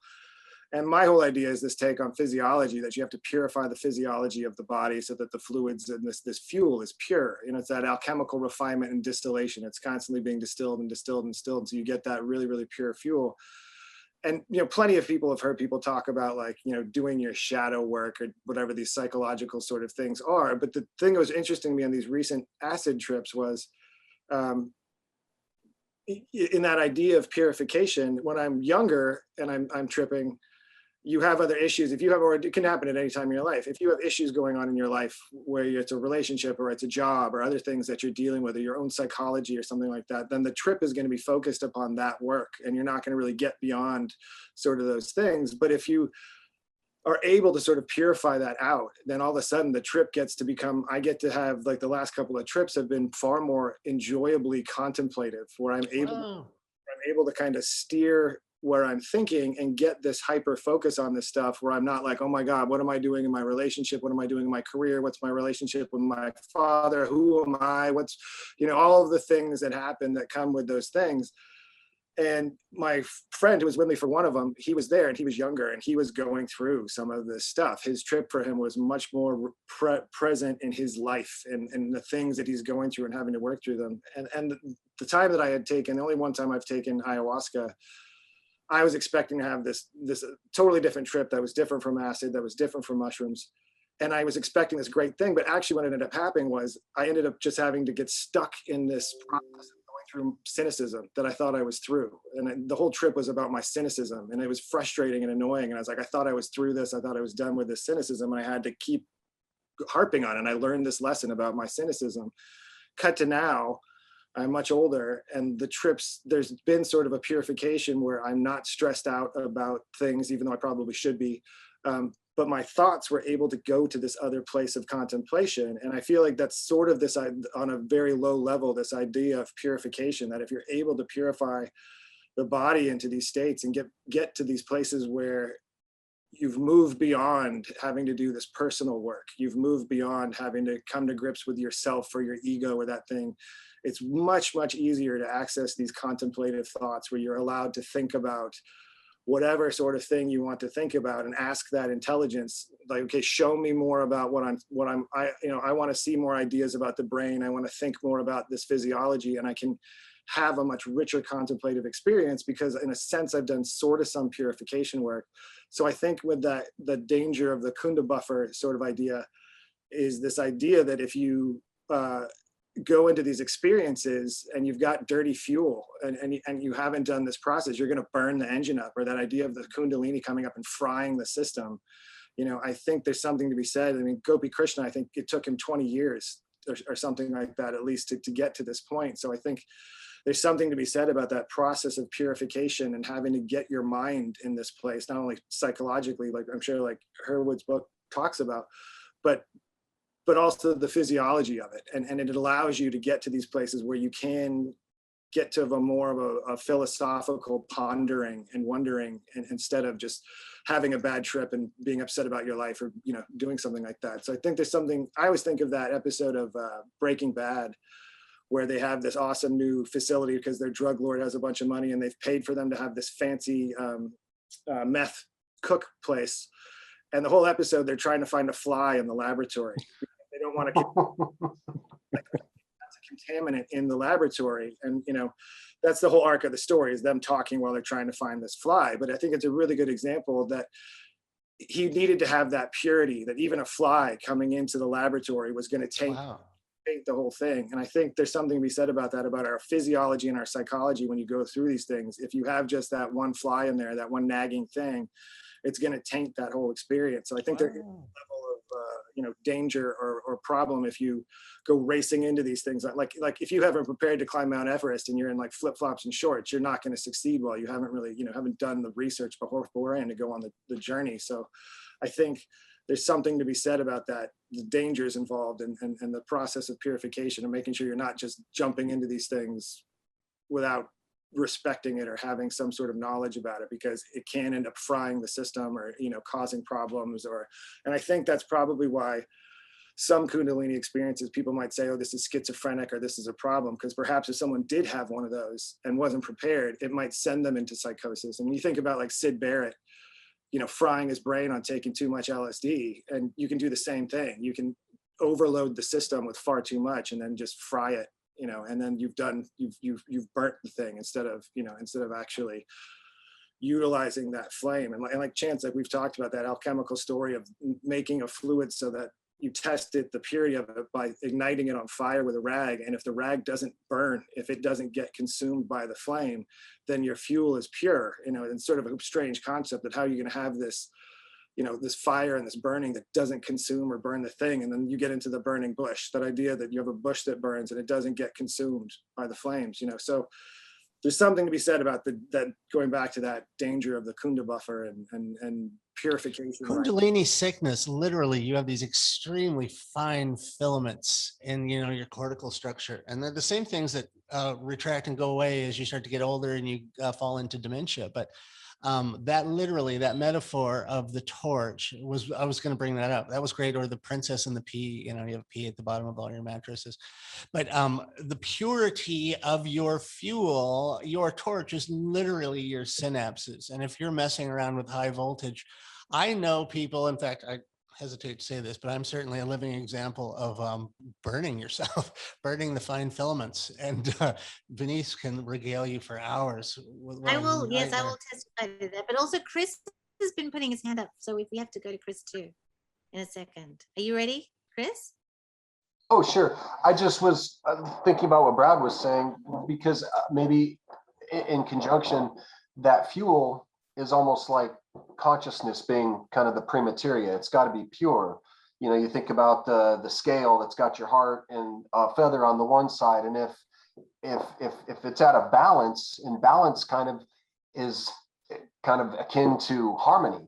And so we know when we're in harmony with everything, because we don't have that gut feeling, that nagging feeling of, oh, I still got to deal with this, or that relational issue or whatever. And so, yeah, especially with psychedelics, that's not a time, because I've had tons of mushrooms sitting around, and it sounds like a great time to do them to everybody else. But I know when I'm ready to do psychedelics, because I know when I feel like I'm in harmony with myself in the microcosm, but with the universe as the macro.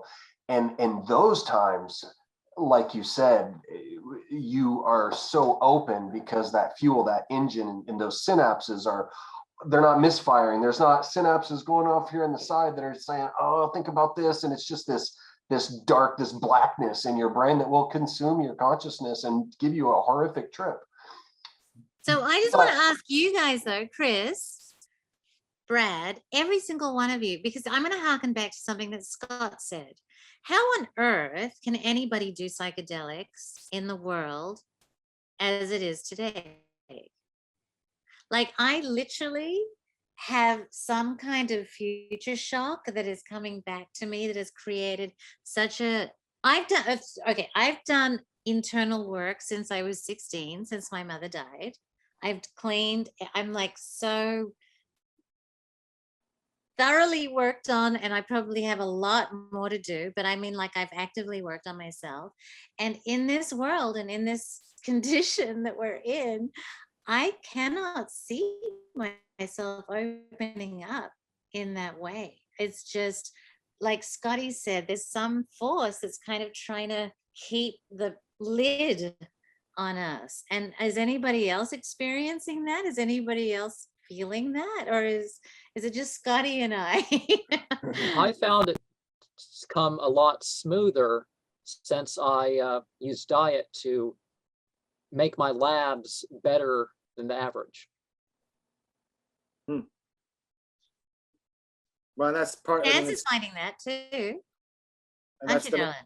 That's part of a lot of those esoteric traditions. Is the diet? It seems to be that if you're eating like natural raw foods, fruit and vegetables and nuts, that sort of thing, and I think that would be considered part of the ritual of the exercise, is to make sure that your diet is all natural things. I mean, think about if people in Egypt and people in these earlier civilizations, they'd be eating unprocessed, really natural raw foods. So they were probably getting much better quality food. Their water might not have been as great, depending on that. But Brad, I'm going to challenge you. Yes, the physical diet of what? Okay, well, I mean, I don't know, GMOs, whatever. Let's just say we're going to a vegan diet and we're eating really well. What about the emotional diet?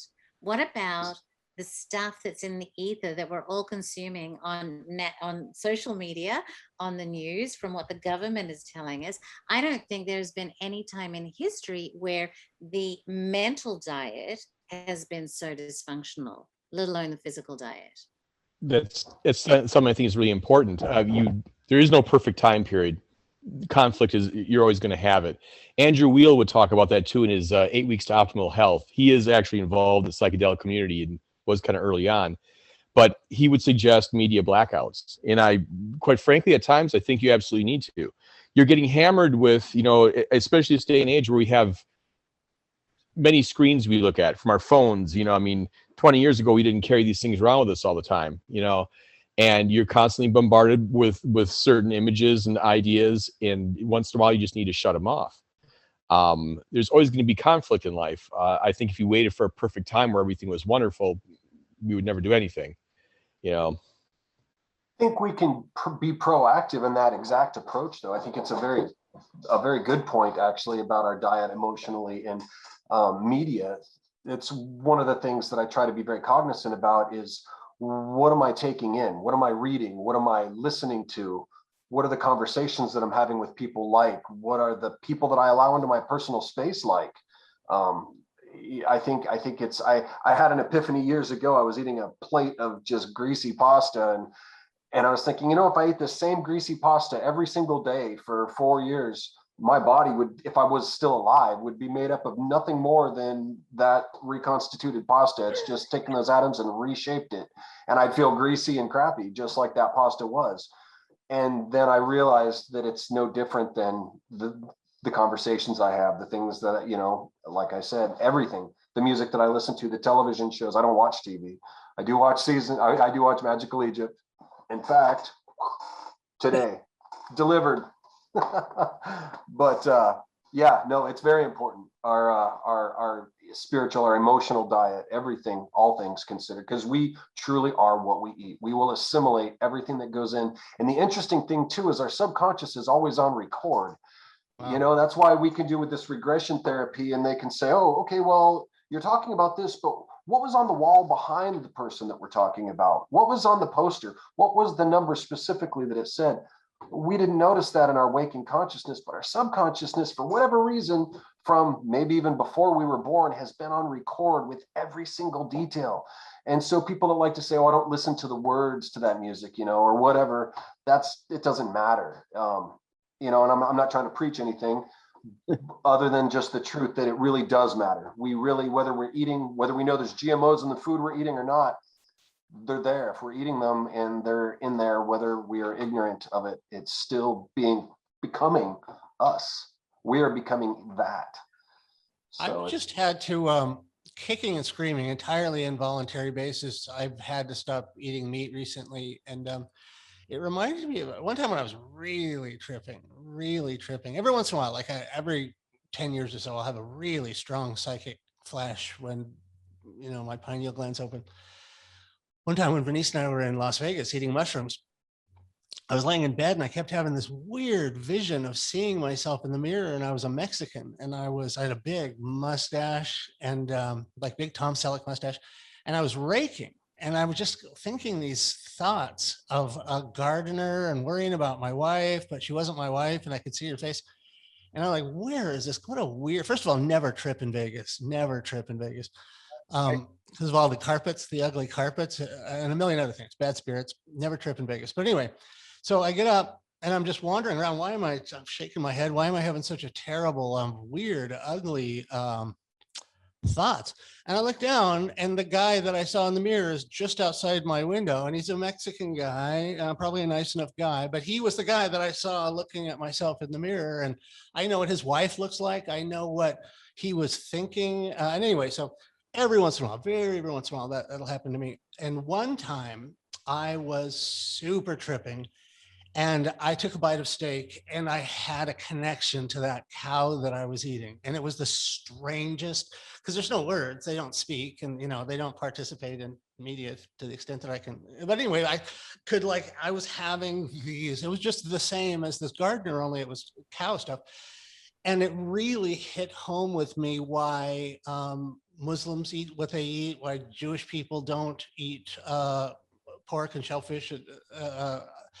When you are eating, it was just a fantastic point that Jaefar made. Forgive me if I'm mispronouncing your name, but when you eat the flesh of something, you are eating its consciousness, and that might very well be the imperfection in the rag that Brad was talking about, that if you want to make sure that it's just you in your head, watch what you eat. And these beautiful, like, I don't know if you've ever been really just smoked a lot of pot and gone outside and someone tries to pick a fight with you. You literally cannot get aggressive when you're really high, because the pot is a female plant and it's nurturing and loving. And you just can't go out and get all aggro on people when you're really high. So if you want to go out and get in a fight, drink a bunch of coffee and do a bunch of coke. Yeah. And the pot, I can tell you right now, is you can't be aggressive on it.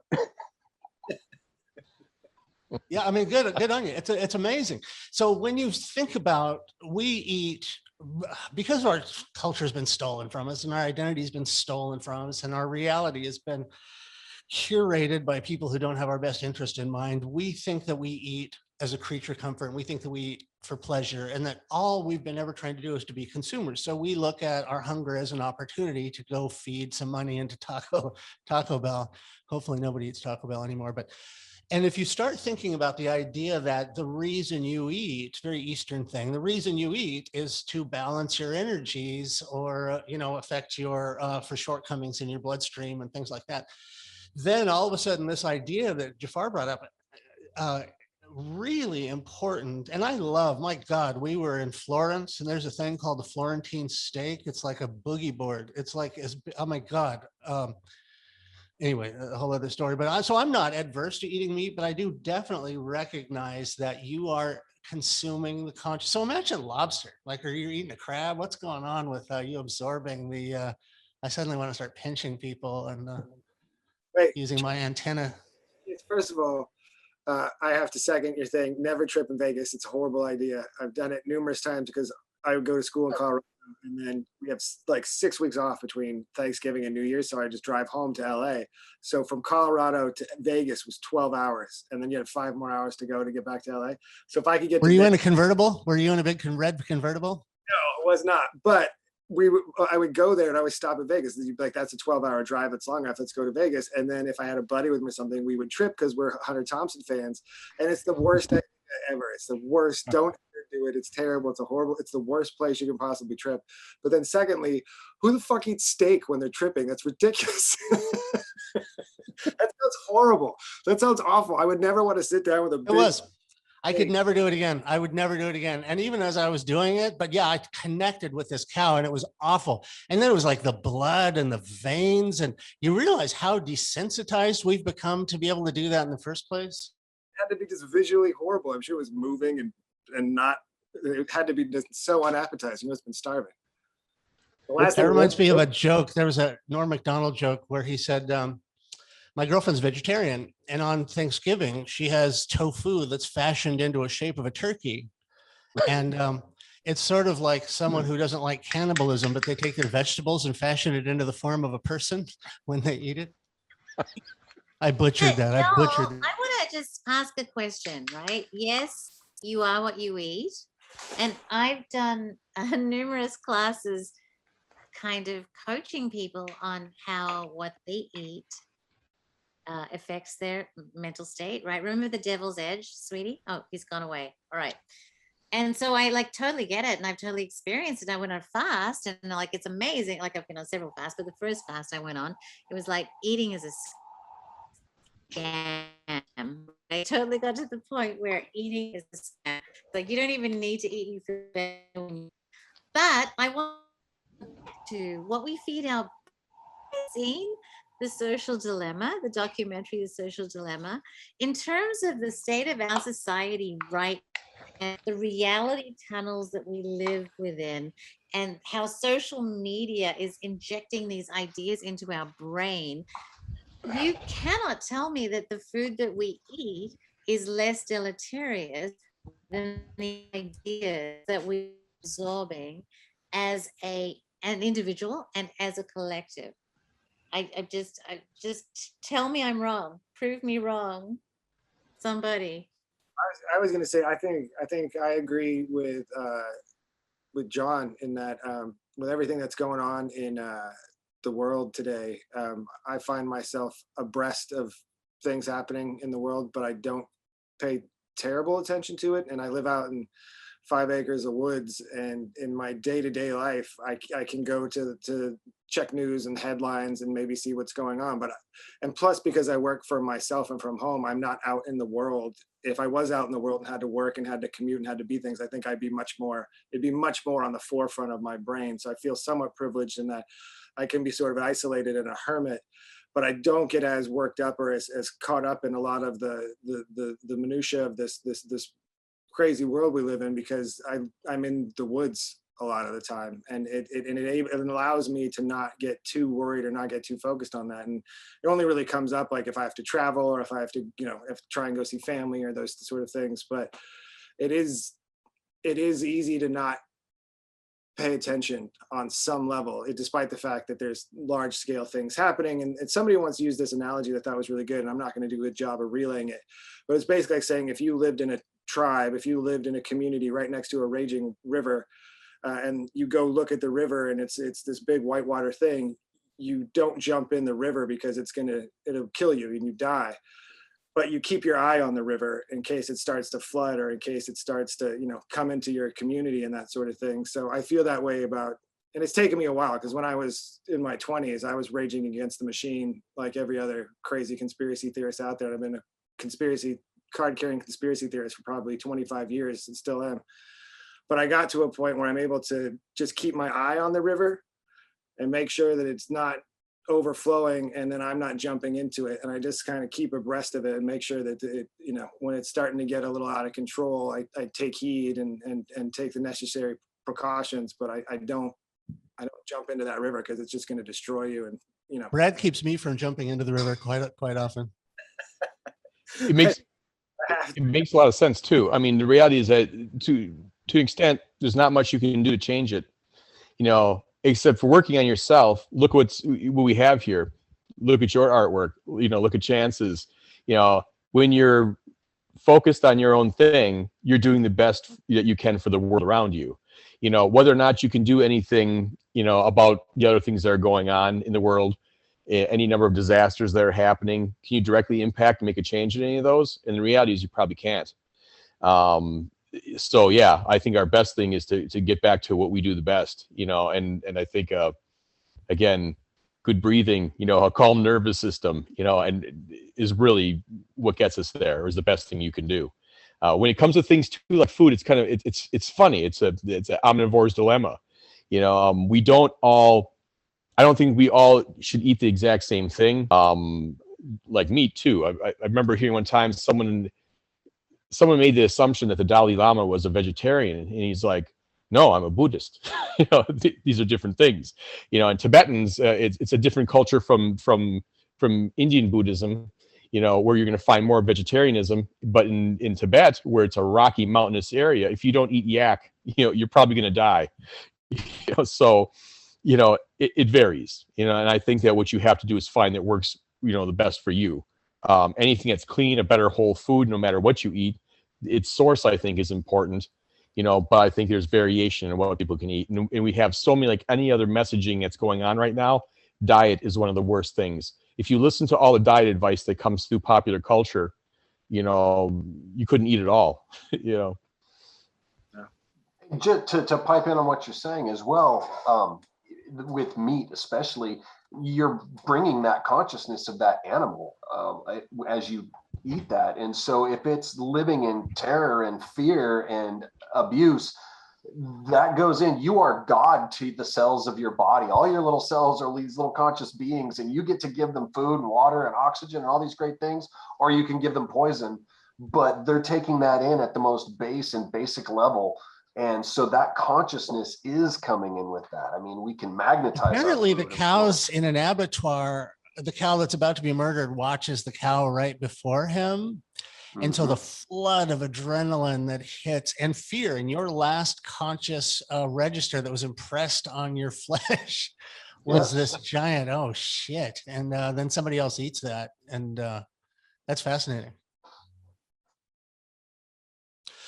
We did, there was some stuff that Brad did that was just amazing that I'd forgotten all about. And I cut episode 3, I believe, completely forgetting that Brad did this amazing part. So I'm going to put it in the show later somewhere, but there's this whole visual metaphor and a mythological metaphor called churning the Milky Ocean. And it's a story in Hindu, and the Thais tell it in real life in 3D in this beautiful sculptural form, the Temple of Angkor Wat, and all over Thailand. Angkor Wat's in Cambodia, but in Thailand, when you land in the airport, there's this giant sculpture of demons on one side and asuras or angels on the other side.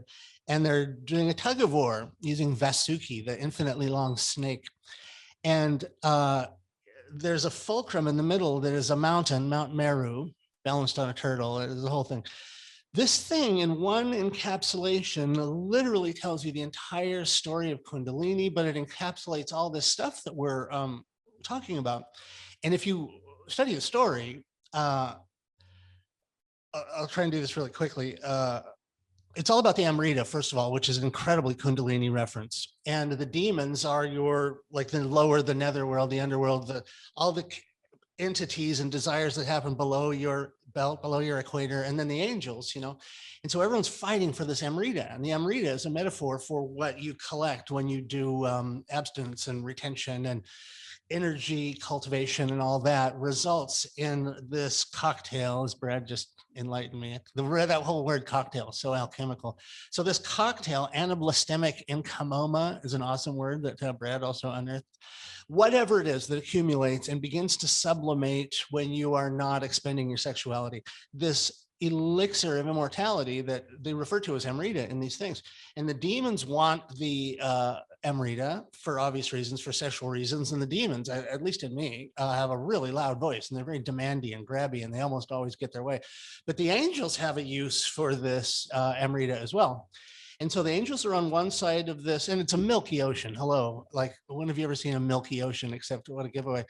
And so they're churning the milky ocean, and Vishnu is on top of the fulcrum.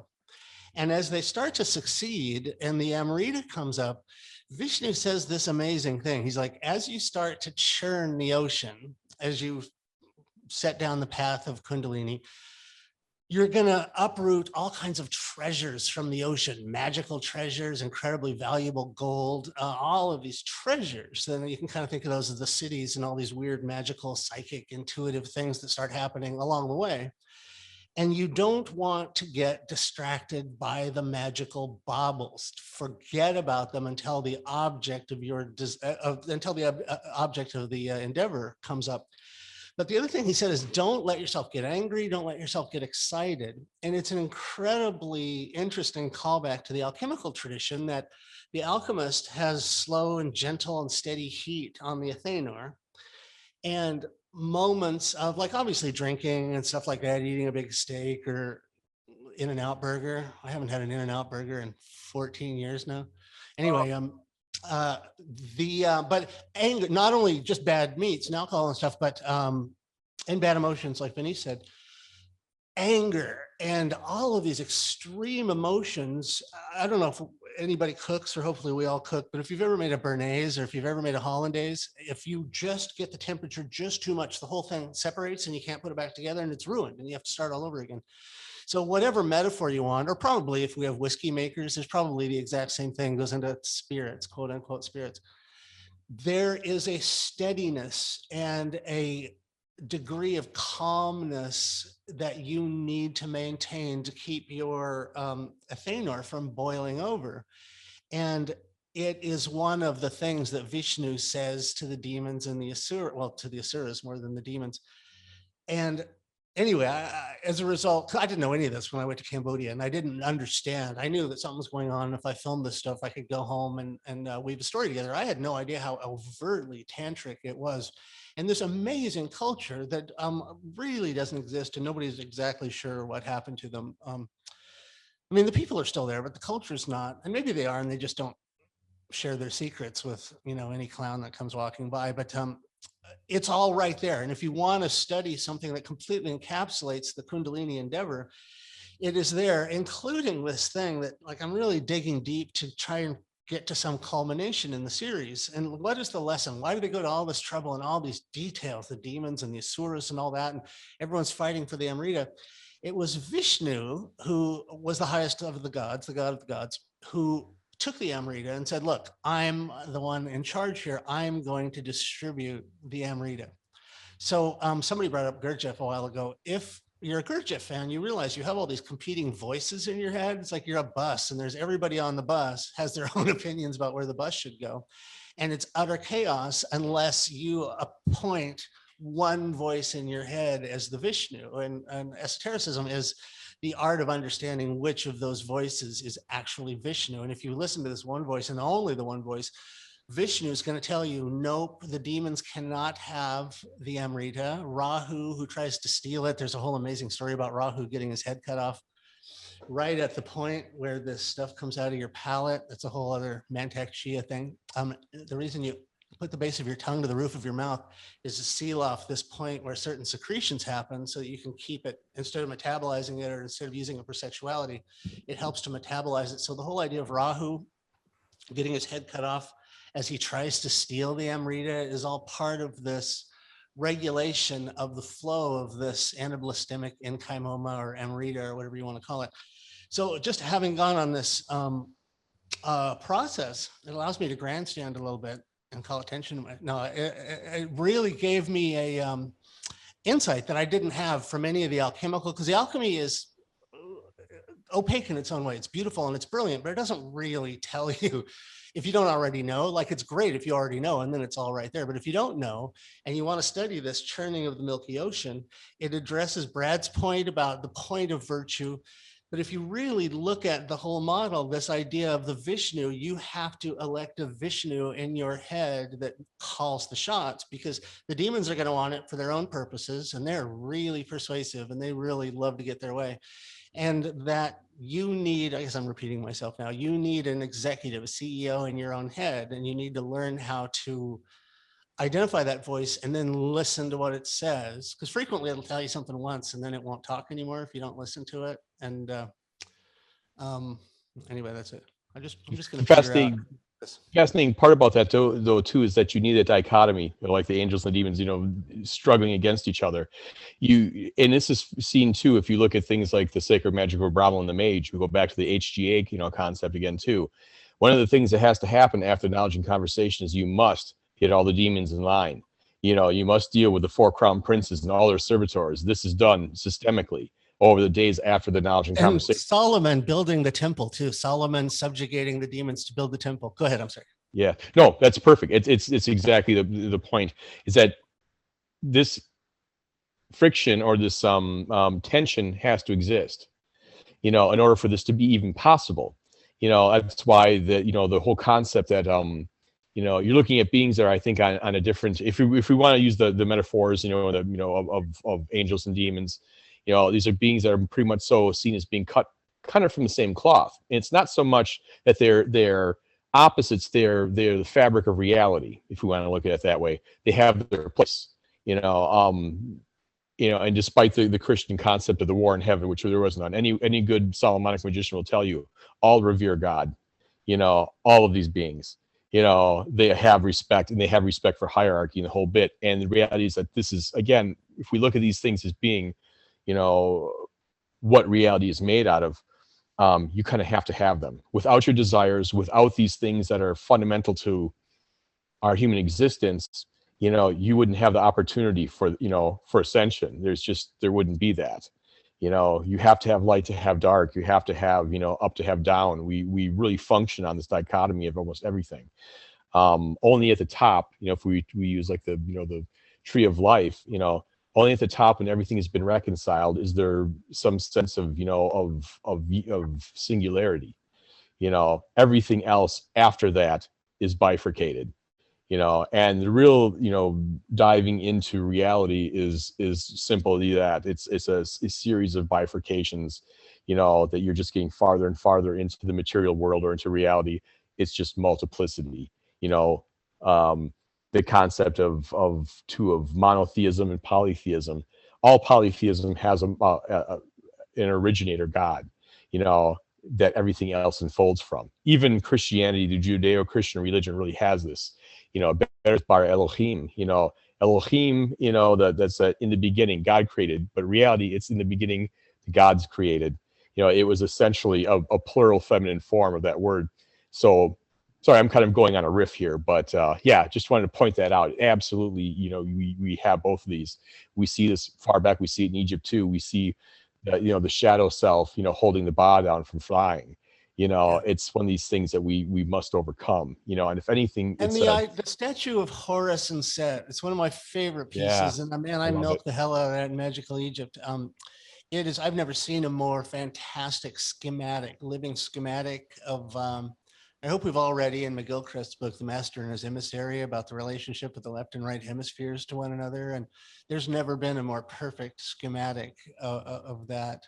But when the churning of the Milky Ocean thing, that pushed me farther than I've ever been before, because it contains kind of an imperative. Sweetie, are you still there, Venice? No. Yes, I am, sweetie, and I need to make an announcement in a minute, but I'm here. Okay. Brad wants to say something, and then maybe we have a little musical interlude. There's a couple of cool music videos I want to play. Yeah. Yes, and also we have kind of an urgent situation because Herowith house is is on fire. leaving us. Oh, Herowith. And but here the he is. good news, the bad news is Herowith is leaving us. The good news is 2 weeks from tonight, the same bat time, the same bat channel, we're doing a deep dive into Herowith's book. Cool. Very cool. So I everybody, did a deep dive into Herowith once. What? So I didn't say let's all that. say good night to Herowith, and then, sweetie, so there's good night, Herowith. Yeah, great to see you all. Take care. Good to And, catch up. You disappeared for a while. It's good to see you, and you look like $1 million, by the way. Thanks. Yeah, I'm feeling pretty good now. I'm in Japan, and yeah, it's really great chatting and catching up with you all. And yeah, We'll see you nice. in 2 weeks, honey. Yeah, 2 weeks. Fantastic. Yeah. Okay, got to split. See you soon. Bye. Bye. And then Brad has a question, and then I'm going to put on.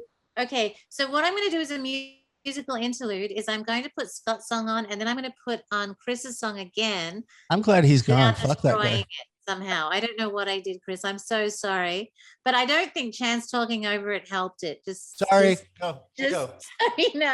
So Brad questions, Skodts songs, Kris song, and then we're going to come back. So Brad question.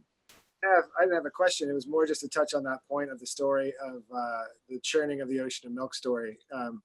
Like Chance is saying, and like that statue of Seti and Horus is such a good thing. The churning of the ocean milk symbolism, so much of it is right there, because the interesting thing too is, you know, the other side, they can't churn the ocean of milk. They can't move that pillar, that mountain, without the other side. So they need both sides. Like they need both sides. And the interesting thing is, I think the devas are the good guys and the asuras are the bad guys. It's weird because it's like angels and devils, but it's switched. But I think if it's the asuras that are the bad guys, they're tricked into holding the head of the snake, which has all the venom and all the poison. And so that then goes into the idea of pollution, and that the demons are pollution and the good guys are the good guys. But you also then get the pillar. The Mount Meru is a pillar. It's not a mountain, you know, but it's called Mount Meru. And so you get again these recurring symbols of this pillar, of the spine, but then also the idea that the mountain is symbolic for the top of the body, and the pinnacle of the mountaintop is the head, and therein lies the gods. Therein lies, you know, the Mount Olympus, and there's where the mountain, the head is where the gods live.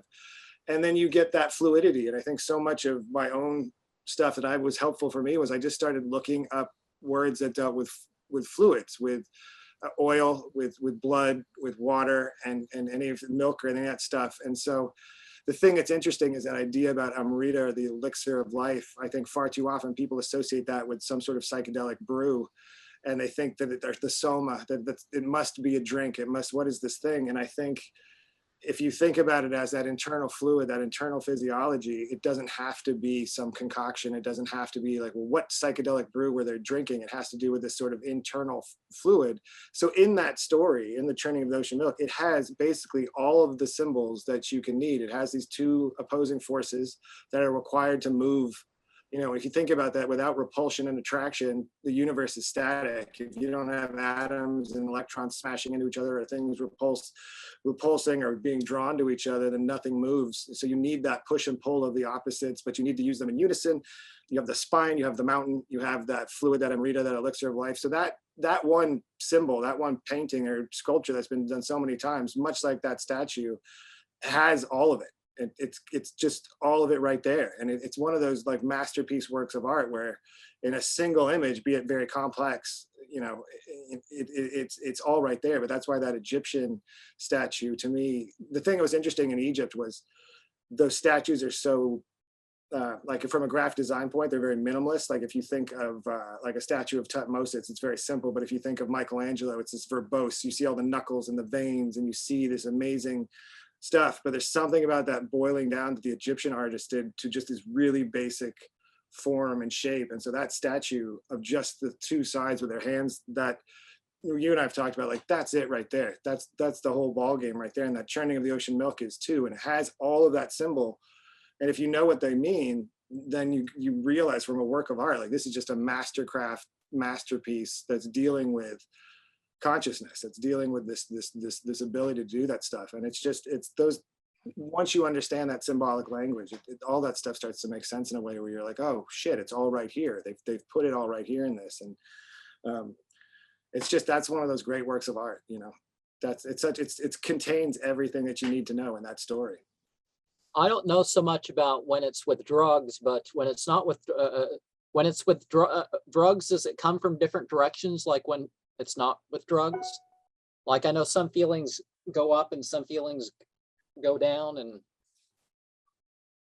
Jaefar, I'll tell you about that actually. Oh, I've just got Rick Strassman has a book about that exact thing. So if you read Rick's, I'll get you the book, Jaefar. In fact, I'll find it in a second. But Rick Strassman has a book that deals specifically with that question about upward flow. He calls it prophecy, the prophecy that comes from down up and the prophecy that comes from up down. And it's a very interesting book. I have contemplated it quite a lot. So there's also a huge difference in the quality of the voice between synthetic drugs and naturally occurring, that mushrooms are very loving and kind. And LSD is almost, in some cases, and DMT most of all, it's like a robot's talking to you. That it's a palpable difference in the humanity or the whatever of the quality of the voice. But the measurement that Rick Strassman uses is how much does the gnosis affect the raising of consciousness of humanity, right? So Rick Strassman looks at, 1 million people have had DMT trips and it hasn't really changed the course of humanity. Where one guy had a burning bush experience and it changed the course of humanity. And that's why it's interesting to contemplate. I don't know if it's necessarily 100% accurate, but what if we take a collective pee break, put on some of this music, because we have two fabulous songs. We have a song by Skott that is a Kundalini inspired song. And then we have, I'm going to play the song that Kris sent you, Dylan, where Kris is showing off his guitar technique.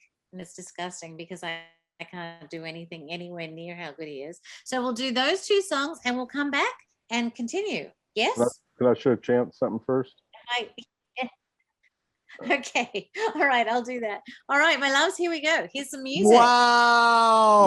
Nice, Marshall Corner. nice. Good on you. Stacks. Oh my God. Oh my God, man. This is funny. A couple of years ago, my wife came down here and I had all these guitars displayed and some small amps and stuff. And she said, and she was joking. She said, "How come you don't have a Marshall stack?" So I bought one. And actually, I've got several Marshall amps, but I bought this Mesa Boogie Electrodyne amp that's a 4590 tube amp, basically. And you just barely crack it open, and you can do a medium-sized venue with that. Not even really. Mesa Boogies are so loud. The Mesa Boogies are loud. Unbelievable monsters. I have a The 50 one that's watt. not down here is the Gibson Les Paul, but I've finally just about got all of them I want. And That's not true. Yeah, They're going to keep showing up. I know, I've said but that's my last guitar 1,000 times. my wife says that I own enough guitars. But My wife just bought me an Iceman bass today, a 2008 red and white checkered Iceman bass. She came down and said, "Is this the one you've been looking for?" She said, "I've been looking for it for the last year and a half for you." I said, "What?" So yes, I have anyway, I didn't mean to cut you That's off. I great. apologize. I've got a Warwick over there that I bought last year. And Nice. I was looking at the Iceman and thinking, man, I'd like to have one of those. I Iceman, throw easily the something in coolest guitar I've ever played was an Iceman. It's the most beautiful. It plays like butter. It's like driving an old Cadillac. Really? Oh, I'm going to have to check them out. I've never played one. But I just wanted to throw this in there because I think right now, like the magnitude of what Magical Egypt is, oh, wow, beauty. Lovely Les Paul. Very pretty. Daniel, so we're going to do a break. Well, no, we're going to come back. We're going to go there. We're going to come back. All right. We're going to take a break. Okay. Everybody has to pee. Seriously, even people on the chat are saying, "Thank you. We have to pee." So who's using a podcasting bucket? I've got a podcasting bucket. All right. Songs and return. And then we'll pick up. We're going to look at some slides and we're going to go there. Okay. All right. Here we go. This is Skotts Song. Woohoo! Here we go, people. All right.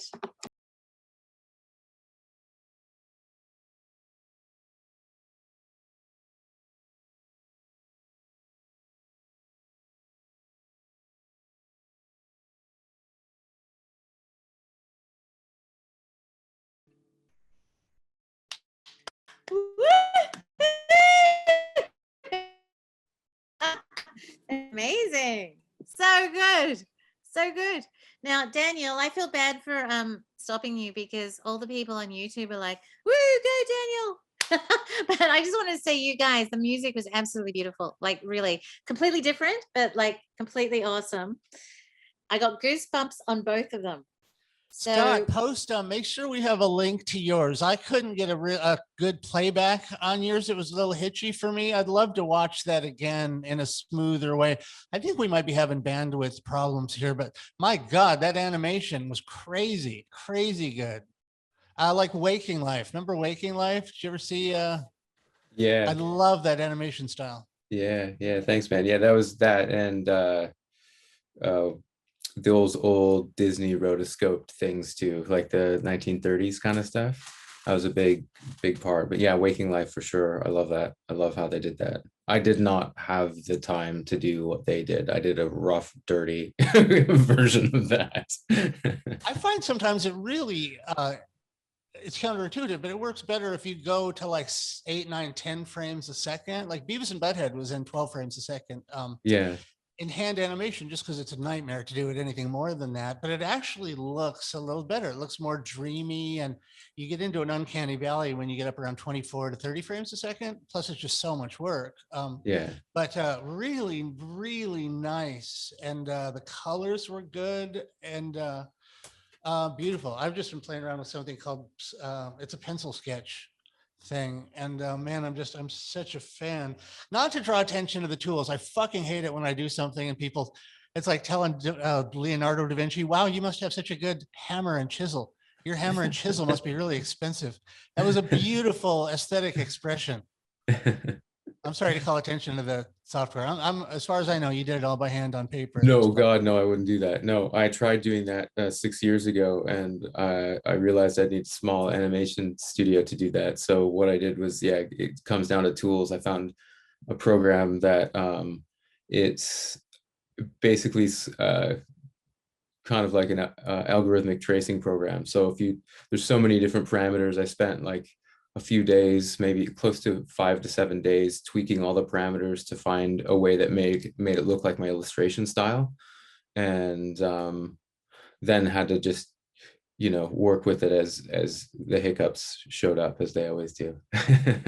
But it was fun. Yeah, there was a lot of different processes, a lot of different tech that went into like combining different techniques and technologies that weren't available 5 or 6 years ago when I first tried to do this. And so, there'd be no way if I did that by hand, I'd still be working on it. And I'd probably be like 26 seconds in. I've done that before, and I don't want to do that again. It was a nightmare. So, and Kris, my God, what a beautiful, beautiful channeling. And I'm such a fan of black and white cinematography. But is that an Epiphone? What were you playing there? That was a Washburn. I have an Epiphone. wow. I like jumbos. They're all I have is jumbo acoustics. I just like the way they sound. Humble brag. Humble brag. No, it's not a Gibson. I do have an Epiphone though. Man, Washburn. Oh, that's amazing. It's such a beautiful, beautiful tone. Also, I think the internet didn't do justice to it. Grant punched in, Grant McAuliffe, Man About Town, Grant McAuliffe punched in and said he has it running through he's got an amazing stereo system in his house. Awesome. And he keeps humans in cages. But anyway, this is more about his music system. He said it was beautiful, and he was listening to it through through a big system. And anyway, so he appreciated that. I should have hooked it up to my speakers. I can't wear headphones anymore. I burned my eustachian tubes out, and I can't wear headphones. So I've been trying to do the mix of the show through big speakers. So I got a couple of 800-watt concert speakers, and it's just not the same. I'm going to have to. Denise has been doing the mixing on the show because I can't wear headphones anymore. So at some point, I'm going to hook this up through my proper stereo and give that. I've listened to it 5 or 6 times.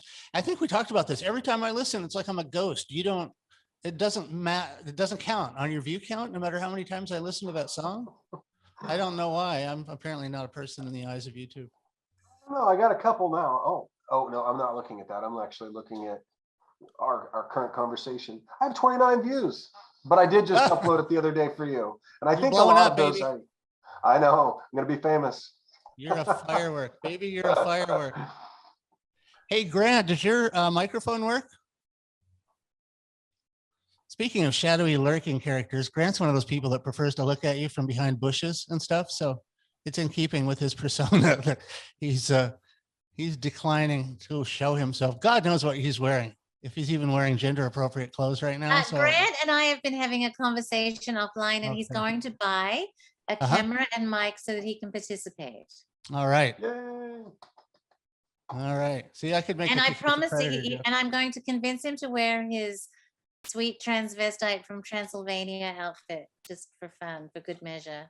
One time Grant was here and he decided he made a tactical policy shift and he went from drinking beer to drinking Canadian whiskey and until he started falling downstairs and stuff. But he got up one morning and the night before we painted him up with makeup and lipstick and stuff. And I think he even had a wig on and he could completely oblivious to the fact that he was all made up plus Valium. I forgot the Valium. Let's not discount the effect of the roofies. And anyway, he spent the whole next day hanging out with us in full makeup and nobody told him. And then he went from our house. He was going to drive back to Nimbin and I do have photos I could post. And anyway, I just never did one. I've always wondered, like, how bad did he get beat up at the nearest first truck stop? Australia is not a tolerant place for things. Nobody's going to come to our house anymore, honey. You have to stop talking about that. Poor Grant. Come over, just don't lose control. Standard zoo rules. All right, now I'm actually going to pee. Talk amongst yourselves. Now, sweetie, I have the transparent stone at Luxor discussion slides. Yeah. Unmute your mic, Kris. I didn't know if we were doing the Schwaller or if we were doing the vibration and frequency. So which one do you want to do, honey? You tell me. Which one? Well, Transparent stone. Let's do transparent stone. Yeah, Let's okay. do it. Let's do it. All right, here we go. We're going to do transparent stone, dude. Woo. All right. Let's get into the woo of the transparent stones. All right. Can you see those guys? Yes. Can we see it? Not yet. There it is. There we go. All right, Kris, take it away, honey. Kris, take it away. So I'm seriously not the authority on this.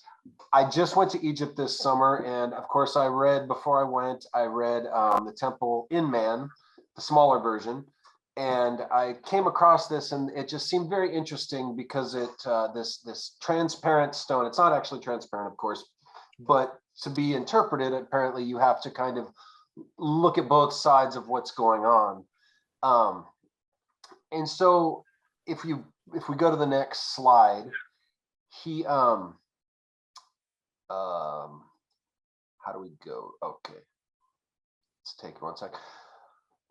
On this wall here, this particular spot between room 12 and 5, it equates to this little area that's just below the olfactory bulbs in the brain and just above the sinus cavity. It's called the what's it called? The cribriform plate.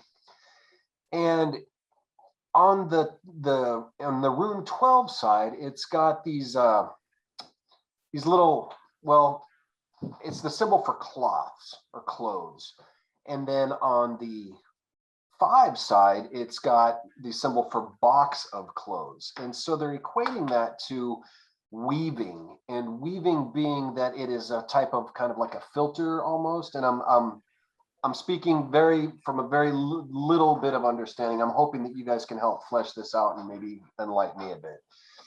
But it has to do with the olfactory, because apparently in this room 12 is where the quote, the king was anointed with perfumes and things. And there was something for him through that. He was anointed and then went into room 5 and became divine.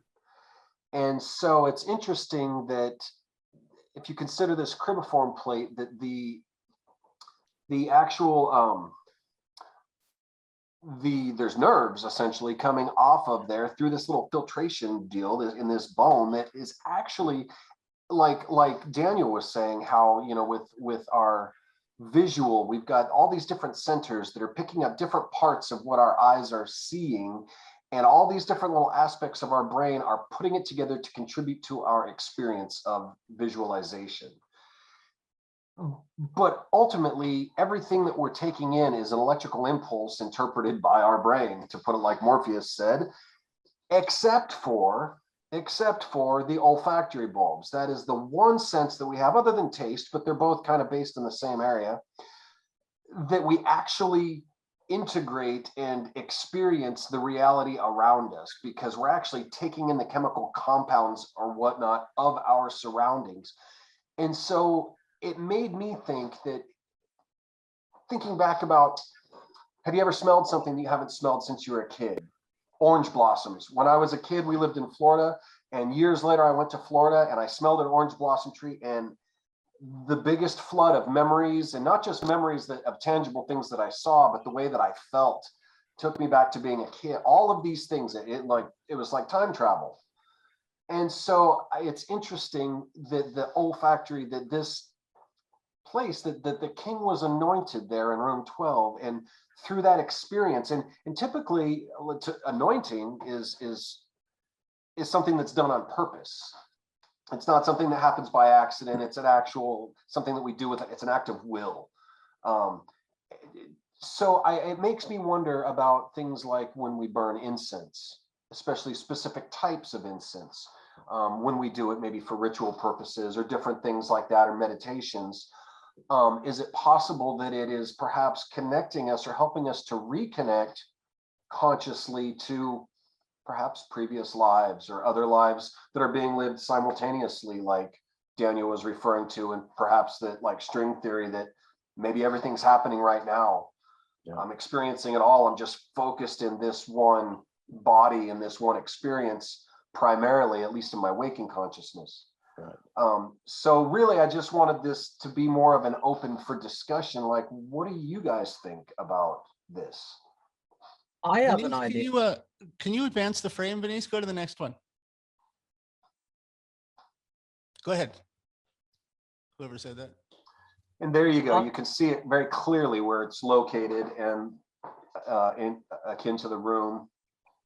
So these are interesting. These the symbol for fabric that looks like the Eiffel Tower, and they are literally the. This is very related to Brad's work. Yeah, I see a lot. I just went to Reddit the other day and I was looking at just what random psychos said about our show. I usually don't do that. My God, without putting a hazmat suit on, I don't like to go into the comments. Some kind of shit flinging shield before I go into the comments. But one of the things that we hear a lot is anybody can cut open a body. Anybody can cut open a body and describe what they see there. Something that nobody seems to be getting about what Brad discovered and about what Gary discovered and the stuff we show on the show, they're not just depicting body parts, but they're depicting body parts and specifically in the context of what those parts of the brain do. So there's a huge, there's some really smart, cool people. Some of them are friends of mine who keep holding on to that thing that the Egyptians didn't know what the brain was for because they pull it out through the nose at the death. But one of these days, I have this footage of John. I was chatting with him about this very thing, and he reminded me that there is something called the Edmund Smith papyri, and it is literally a list of different types of maladies and what part of the brain you operate on for these different kind of maladies. I mean, it's quite clear just from that papyrus that, of course, they knew what the brain did, and they had a very sophisticated knowledge of it. As Kris just pointed out, these slides are an incredibly sophisticated schematic of not only the brain parts, but the function of the brain. I want to point out one more thing. Oh, anyway, so the weaving, the thing that looks like the Eiffel Towers, literally depicts the olfactory nerve. Like, how are you going to know if you're like just cutting things open? How are you going to know that that thing is the olfactory nerve? That pretty, you know, the thing we hear all the time about pareidolia, that you're just seeing shapes, you know, it's like you're seeing things in clouds, you're seeing dragons in clouds. It's not that. And, yeah, and that you're to show a part and then talk about what it does, that pretty much destroys the whole idea that they were just describing what they see when they cut a head open. The olfactory nerve is also a synthesis. It's a very synthesis thing in consciousness, because you really only have, is it 2 inputs? You have 3 inputs into your head. You have an auditory input, you have an optic input, and you have the nasal input. This is a particularly interesting thing because the Egyptian word for that cribiform plate is the shteet. It looks like a butterfly, which, interesting aside, you know, the MK Ultra program is a butterfly, the logo for it, and that bone there is a butterfly. So if you're a monk or if you're one of those, or if you're a yogi, you're all kinds of people, you hum, om. The reason you om is when you om, it vibrates that thing, and it literally fibrillates, activates, vibrates your, massages your diencephalon in your pineal gland. So the point of all of this is to ultimately to increase the size of the magnetic field around your pineal gland. Here's another interesting aside. Sweetie, can you bring that slide up one more time?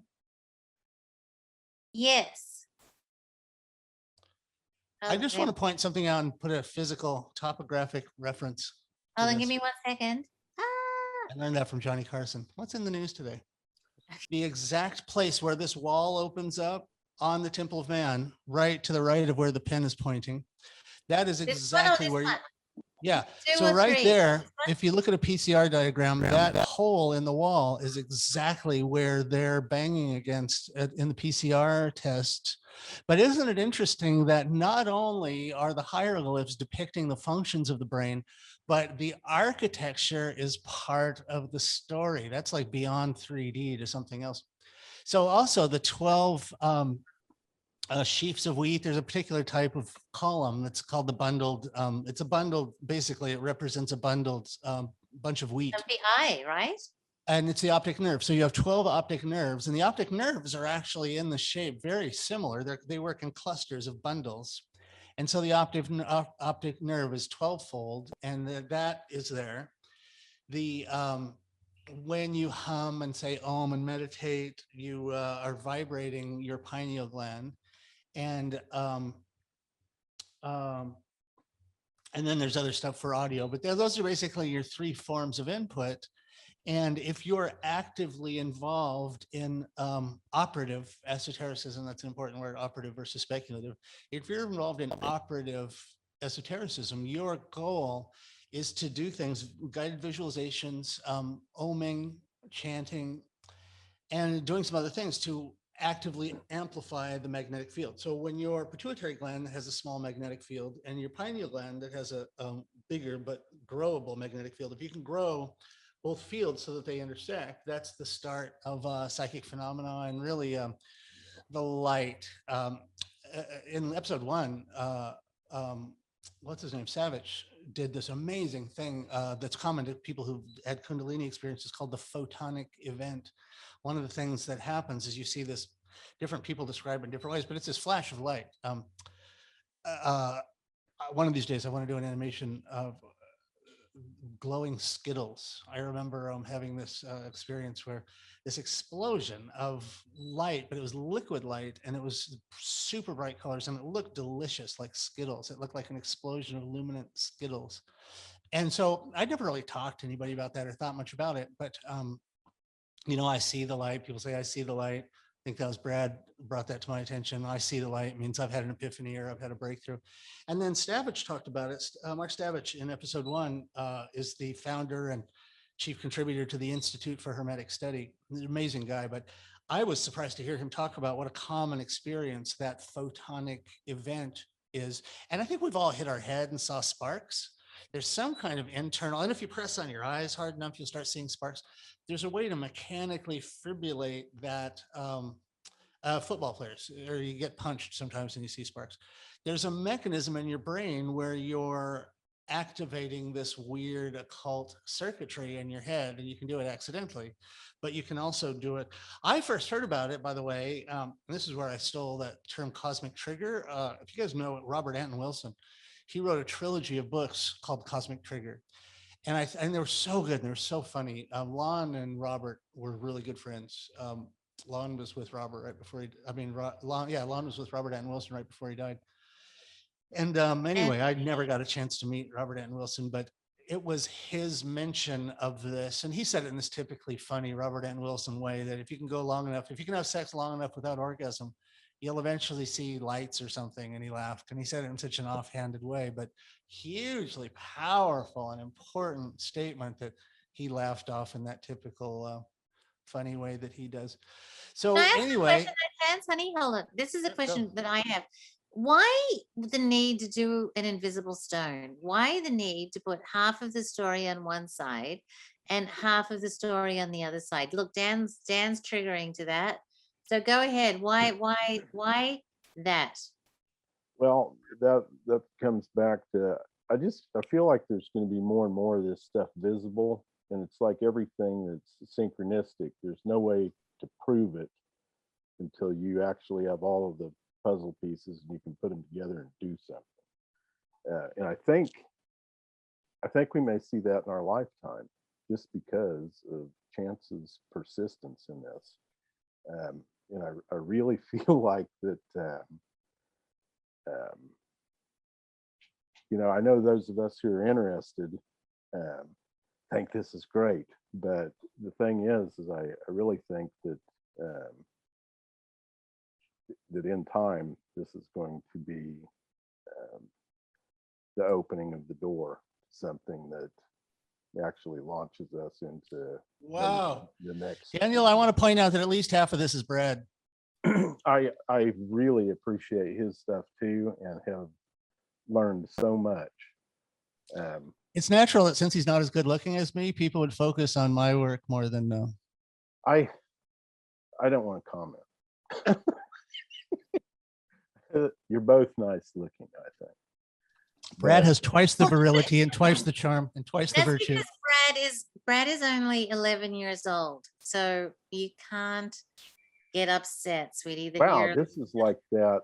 What is that movie, In Time, where they've got the light up stuff on their wrist, and you have to work to get more time or you die.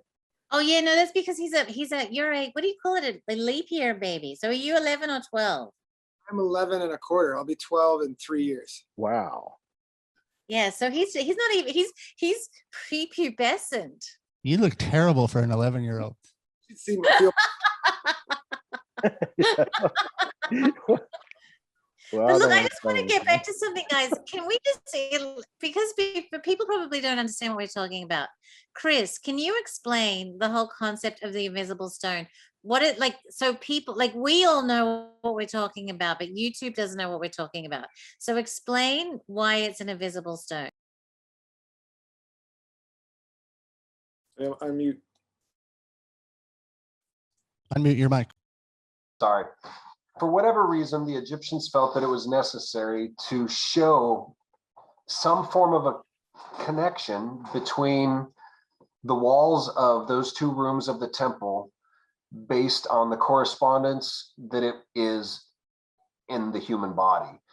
Being that there is a bone there, I mean, Chance actually just discussed the blood-brain barrier as well.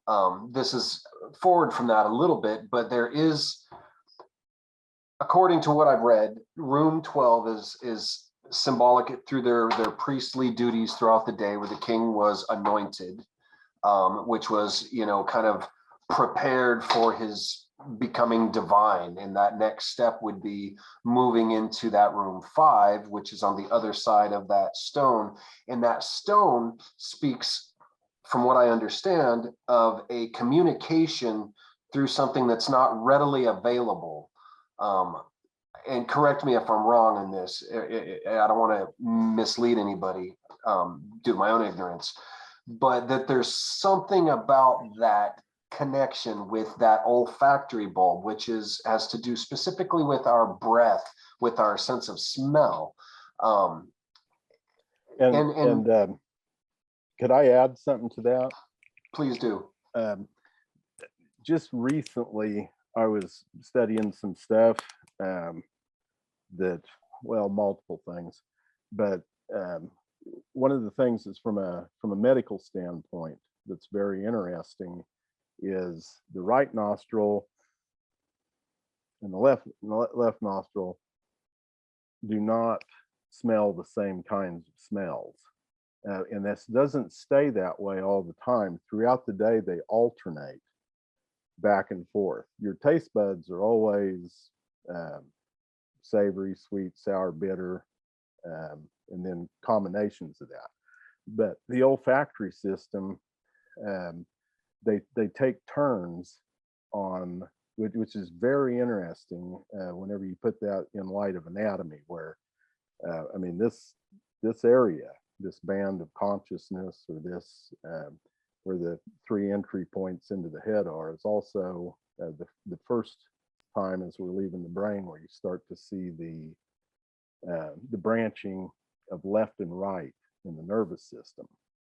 And unlike the eyes, which are the dominant hierarchy in the senses, the nose is kind of like gravity. It's the farthest reaching and it's the weakest.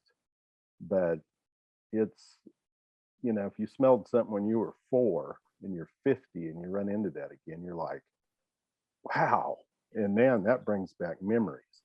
So you can see this is a very powerful thing. And it also makes me think of, in some of these more esoteric kung fu practices, where they're doing breathing exercises, the covering of a nostril. My right nostril is always more constricted than the left one. So it's more work to completely fill the lungs through that one. But whenever I do these exercises, I'll cover up one, fill all the way up, cover it, let it out the other side, and then bring it back in. And this takes a lot more time than it does to describe it. And there's actually a reason for that in Chinese medicine, right? And it's interesting because we get into that in episode X of season X, and there's a very actual distinct reason for that. And that one I can answer. Okay. But what I can't answer is I'm just going to use a Magical Egypt DVD. Brad, let me just do this, Brad, and I'll come to you. I just want to, because this is the thing that fascinates me. I'm going to use this as an example. A Magical Egypt DVD on sale right now. Okay. Product placement. We have a stone in a temple. And on this side of the stone, there is a story. And on this side of the stone, there is a story. And to tell the entire story, you need to imagine that this stone is completely transparent. So if you're standing in this side of the room, or if you're standing in this side of the room, to understand what this stone is trying to tell you, you need to either remember what's on this side of the stone and kind of transpose it in your mind when you're over here, right? So it's not just that it's saying the nose smells and you have memories when you're 4 years old, which is incredibly powerful, and advertising has worked on that since day one, which is why there's pies and coffee and all of these ads about, I smell coffee when I was 4 years old, my grandma made it, right? We know that. But why is there a transparent stone that you need to have 2 parts of the story on one stone? Well, 2 parts of the breath. Okay, the 2 nostrils. The septum. It's separating the So 2. the septum is the wall. Does that the wall between, and the same story's being told, that there's this alternating thing that happens. I still don't think that's the full picture of what they were actually conveying to the initiate back then. There's definitely a piece of that. It's like we found a tire and we're all sitting around talking about it, and we're like, yeah, that's a tire, you know, but we don't know what vehicle it went on, or but that's our job, Dan.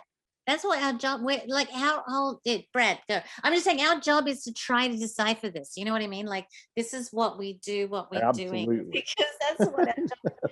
Go ahead, Brad, darling. I was going to say, I think that it is a very perplexing from a artistic standpoint. Why would you do that? Why would you put half of your image on one side and the other half on the other?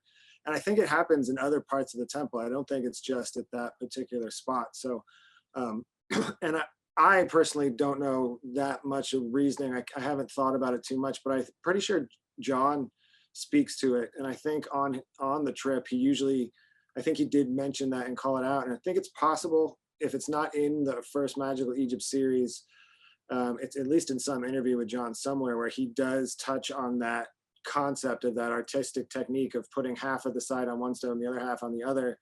And knowing John, I can't remember what he said about it, but knowing how his brain worked, he probably had some sort of brilliant understanding of this, of some sort of purpose for doing that, of some sort of technique or some sort of, why would you do that? It's like I said, it's a really weird thing to do, to try and communicate a work of art when you say half of it's over here, and then the other half you have to be in the other room to go see it. And it's demanding we pay attention to it, though.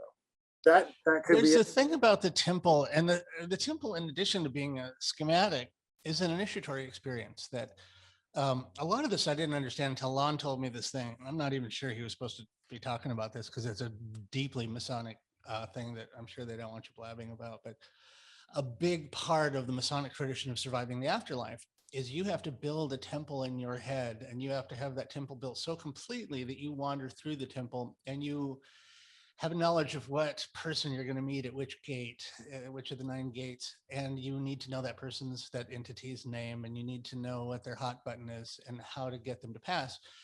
But the cool thing I took away from that is that you as an initiate need to rebuild this. Wow, right. Double-headed eagle. Is that the Golden Dawn, right? That's Albert Pike's Morals and Dogma. Oh, Morals, of course, right. Yeah, it's the Masonic Bible, basically. So you need to build this temple in your head, and you need to have such an understanding of it that you can visualize it without actually looking. And so moments like that, where you need to know the temple so well, and not just what's on the room, but how the rooms relate to one another in a weird way, that's almost like a key to the better reading of the temple. You need to understand not just the contents in each room, but how each room relates to one another. And very much, if you're interested in mapping consciousness and the flow chart of consciousness, when you see those brain maps of what does consciousness look like, and only very recently the Harvard consciousness mapping program, it's very hard to map the brain because it works so fast, but it's flow charts. It's these flows like ocean, cool. They're very cool, but very stringy, like spaghetti that's moving from one place to another. And it's amazing when you watch somebody get a joke. It's a cascading thing that starts back here, and then boom, you get it, and then you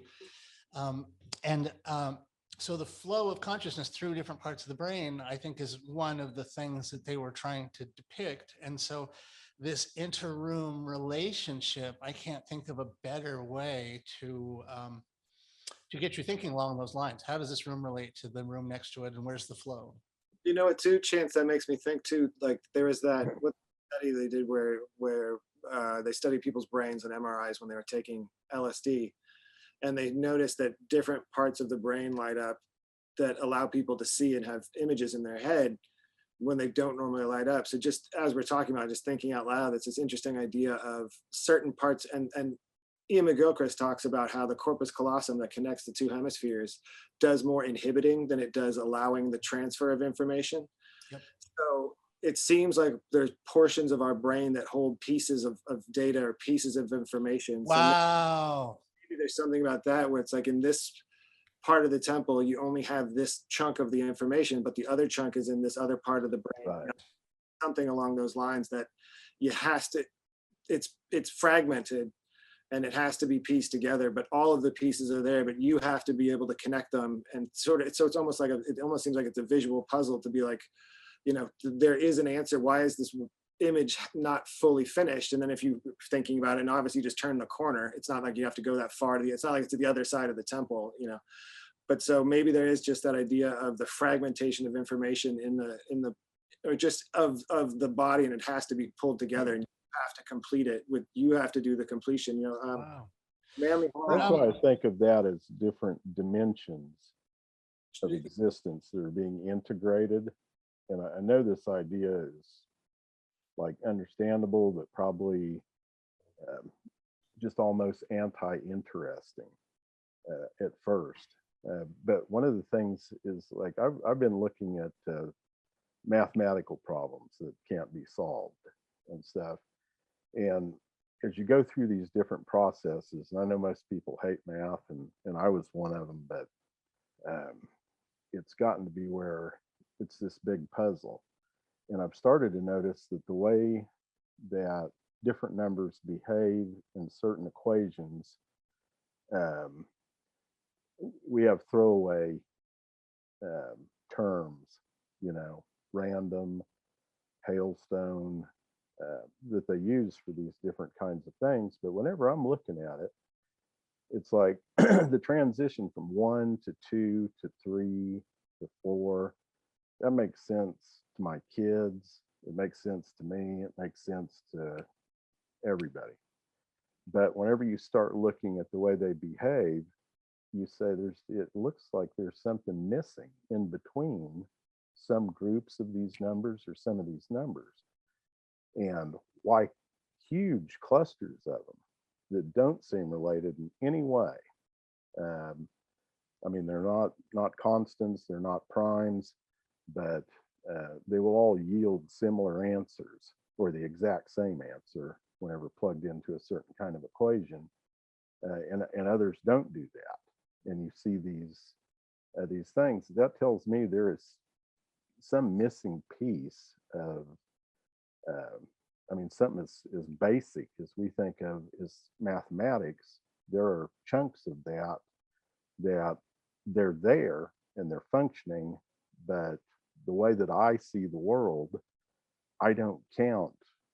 I mean, we have increments of dividing 1 into 10 or 100 or whatever, but whenever I go from 1 to 2, I don't think there's a whole bunch of stuff in here missing that if I was in some different arrangement of space-time, that those things would be there, and maybe some of these numbers wouldn't be there. It's interesting that when they put Osiris back together, one part was noticeably missing. Right.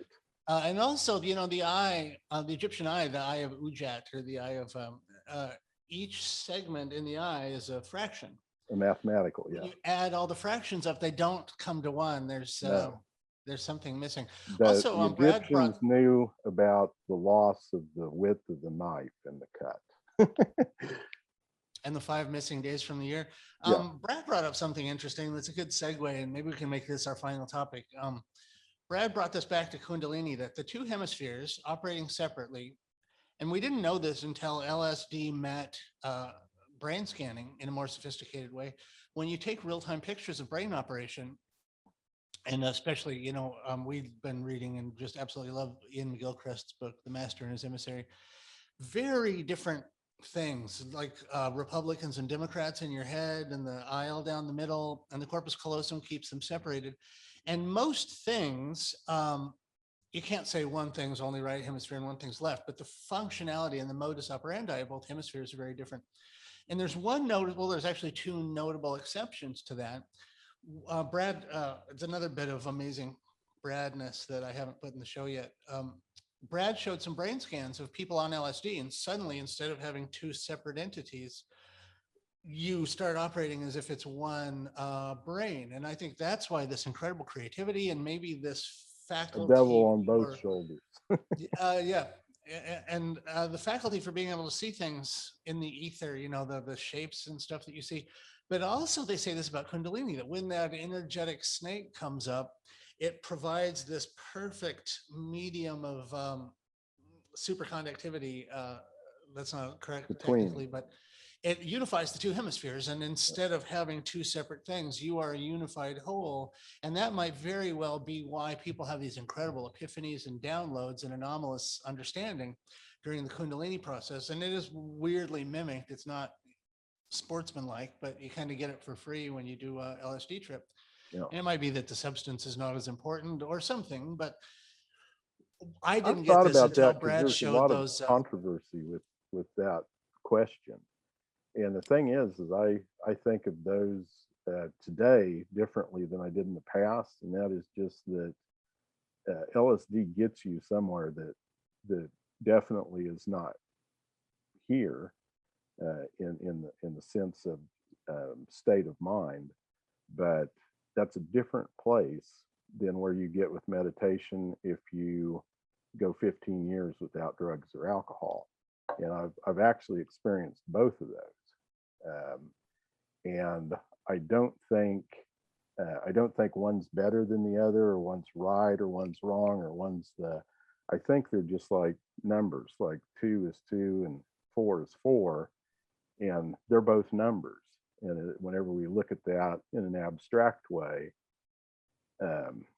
we just want to say they're numbers. It doesn't matter if you use breathing or meditation or drugs to get there. But I actually think that all of those, or I've come to believe that all of those are valid interfaces with different planes, whether we're going to call it mental or dimensional, but that all of them are just as valid.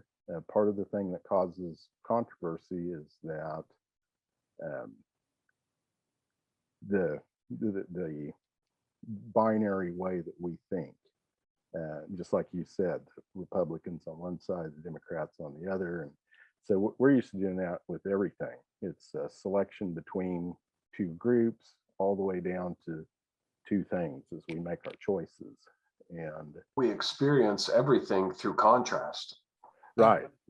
And I think that causes us to not be able to filter things out sometimes, like we're looking at maybe 3 different ways of going to 3 different places, but we're using this contrast filter and we're saying, well, you can't go that way because that's not how we think, or I mean, there's just different ideas about it, but I really don't think they're the same. And in my own personal experience with it, is I felt like after a really long period of extended sobriety, that going back and using marijuana again and stuff would damage what I felt like was my spiritual connection. I did notice that something changed, but it's not like I think that I've had enough of them from with long enough periods of observation to realize there's 2 different things going on there. It's not that one of them just got cut off and disappeared because I put something else in there, but I'm actually engaging with a different energy frequency with the marijuana or with LSD than you do in the meditation. And I think they're all just like they're different rooms in the temple or in the house, and that it might be, I mean, just in my opinion, it might be invalid to even try to compare those 2 different paths. I've had reason to experiment with sobriety this year, and I don't care for it. I don't see what the big deal is. It's really interesting. The first 2 years, it takes about 2 years for all of your the neural receptors that have stuff to repair themselves and to come back. And you'll still be pissed in 2 years. You'll be like, this is bullshit, I can't drink, but 5 years into it, you'll say, there's something really weird going on here. And then with some of your alchemical practices and long period abstinence and stuff, you'll find an entirely different level emerges in that without the use. And there'll come a point where it's kind of like going up a hill and then hitting the apex, and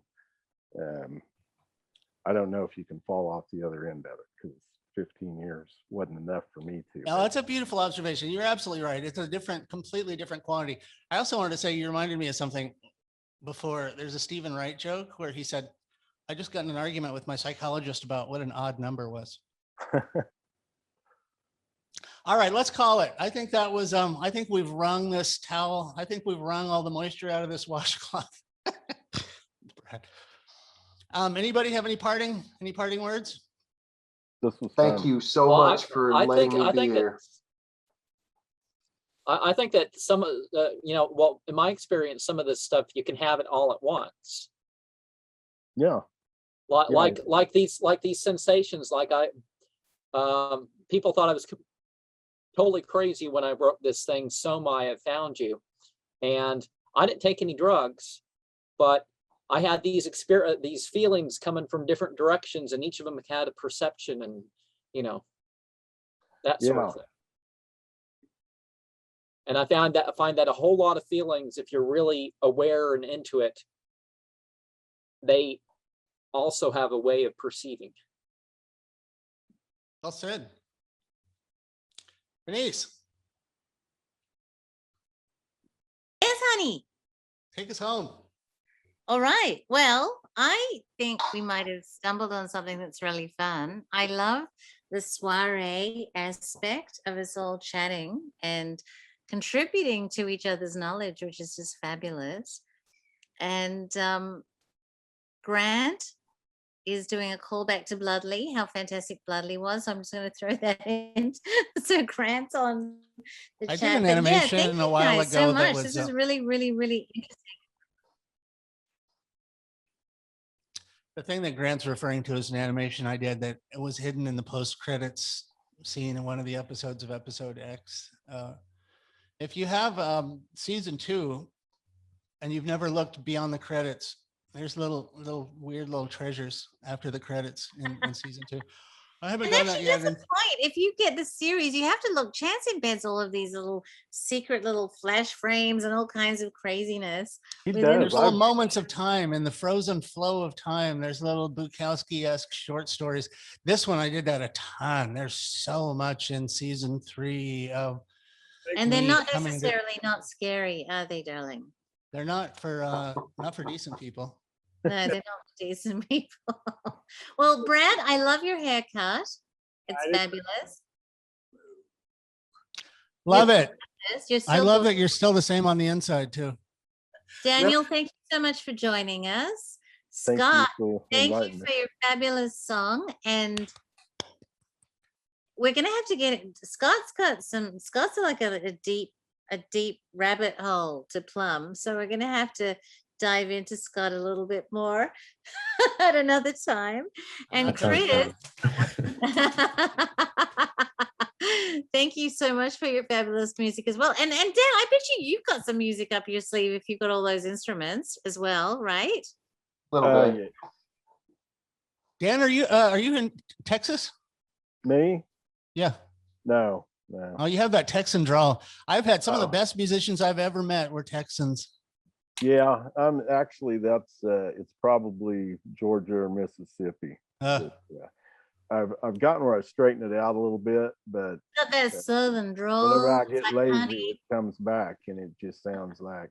I remember going to Atlanta, Georgia one time, when we went into a restaurant. And I said, "I have a glass of iced tea," and I was like making fun of it, but I already have a southern accent.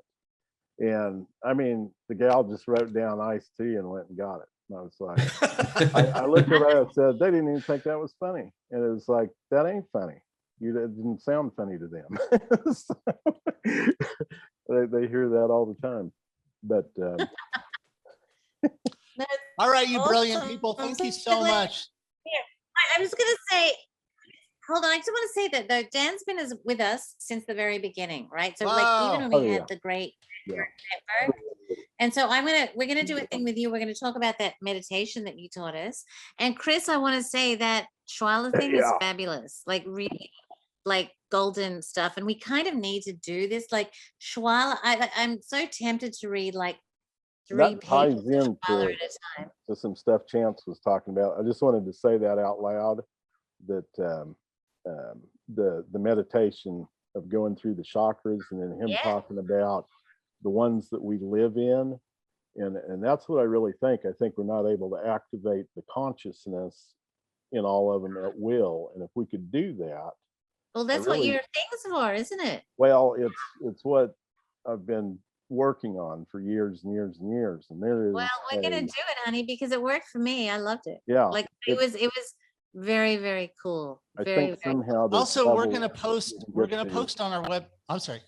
No, I was just saying, I think there's levels that we can get to, or that I'm still hoping for, that I haven't got with it yet. But there's definitely a yield from doing this. I know. Look, it's the journey, not the destination. Yeah. And I want to thank all of these amazing people that have stuck in for 4 hours. So we have Sean and Olivia and Mike Cool and Michael Newman, for God's sakes. Kay Steele, hey, Michael. Asia, Ellen McCurdy, who's like Ellen, forget about it, Ellen McCurdy. And I believe it might happen to be a wife of a certain person that's on stage here. Is Dorothy related to Kris at all?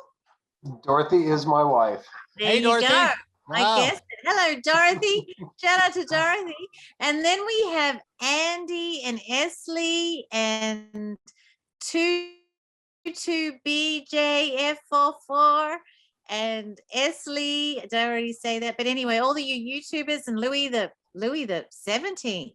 Wow. So all of you guys, thank you so much for sticking in it. This has been a marathon. So like, wow.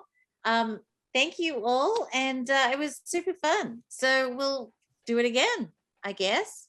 Chance, you send us out, so darling. much. We'll meet again. Don't know where, don't know when. I don't know the rest of the words or even how the song goes. I think I heard Lon sing that once. Don't get me started on Lon. I get in trouble when I talk too much about Lon. All right. Sayonara.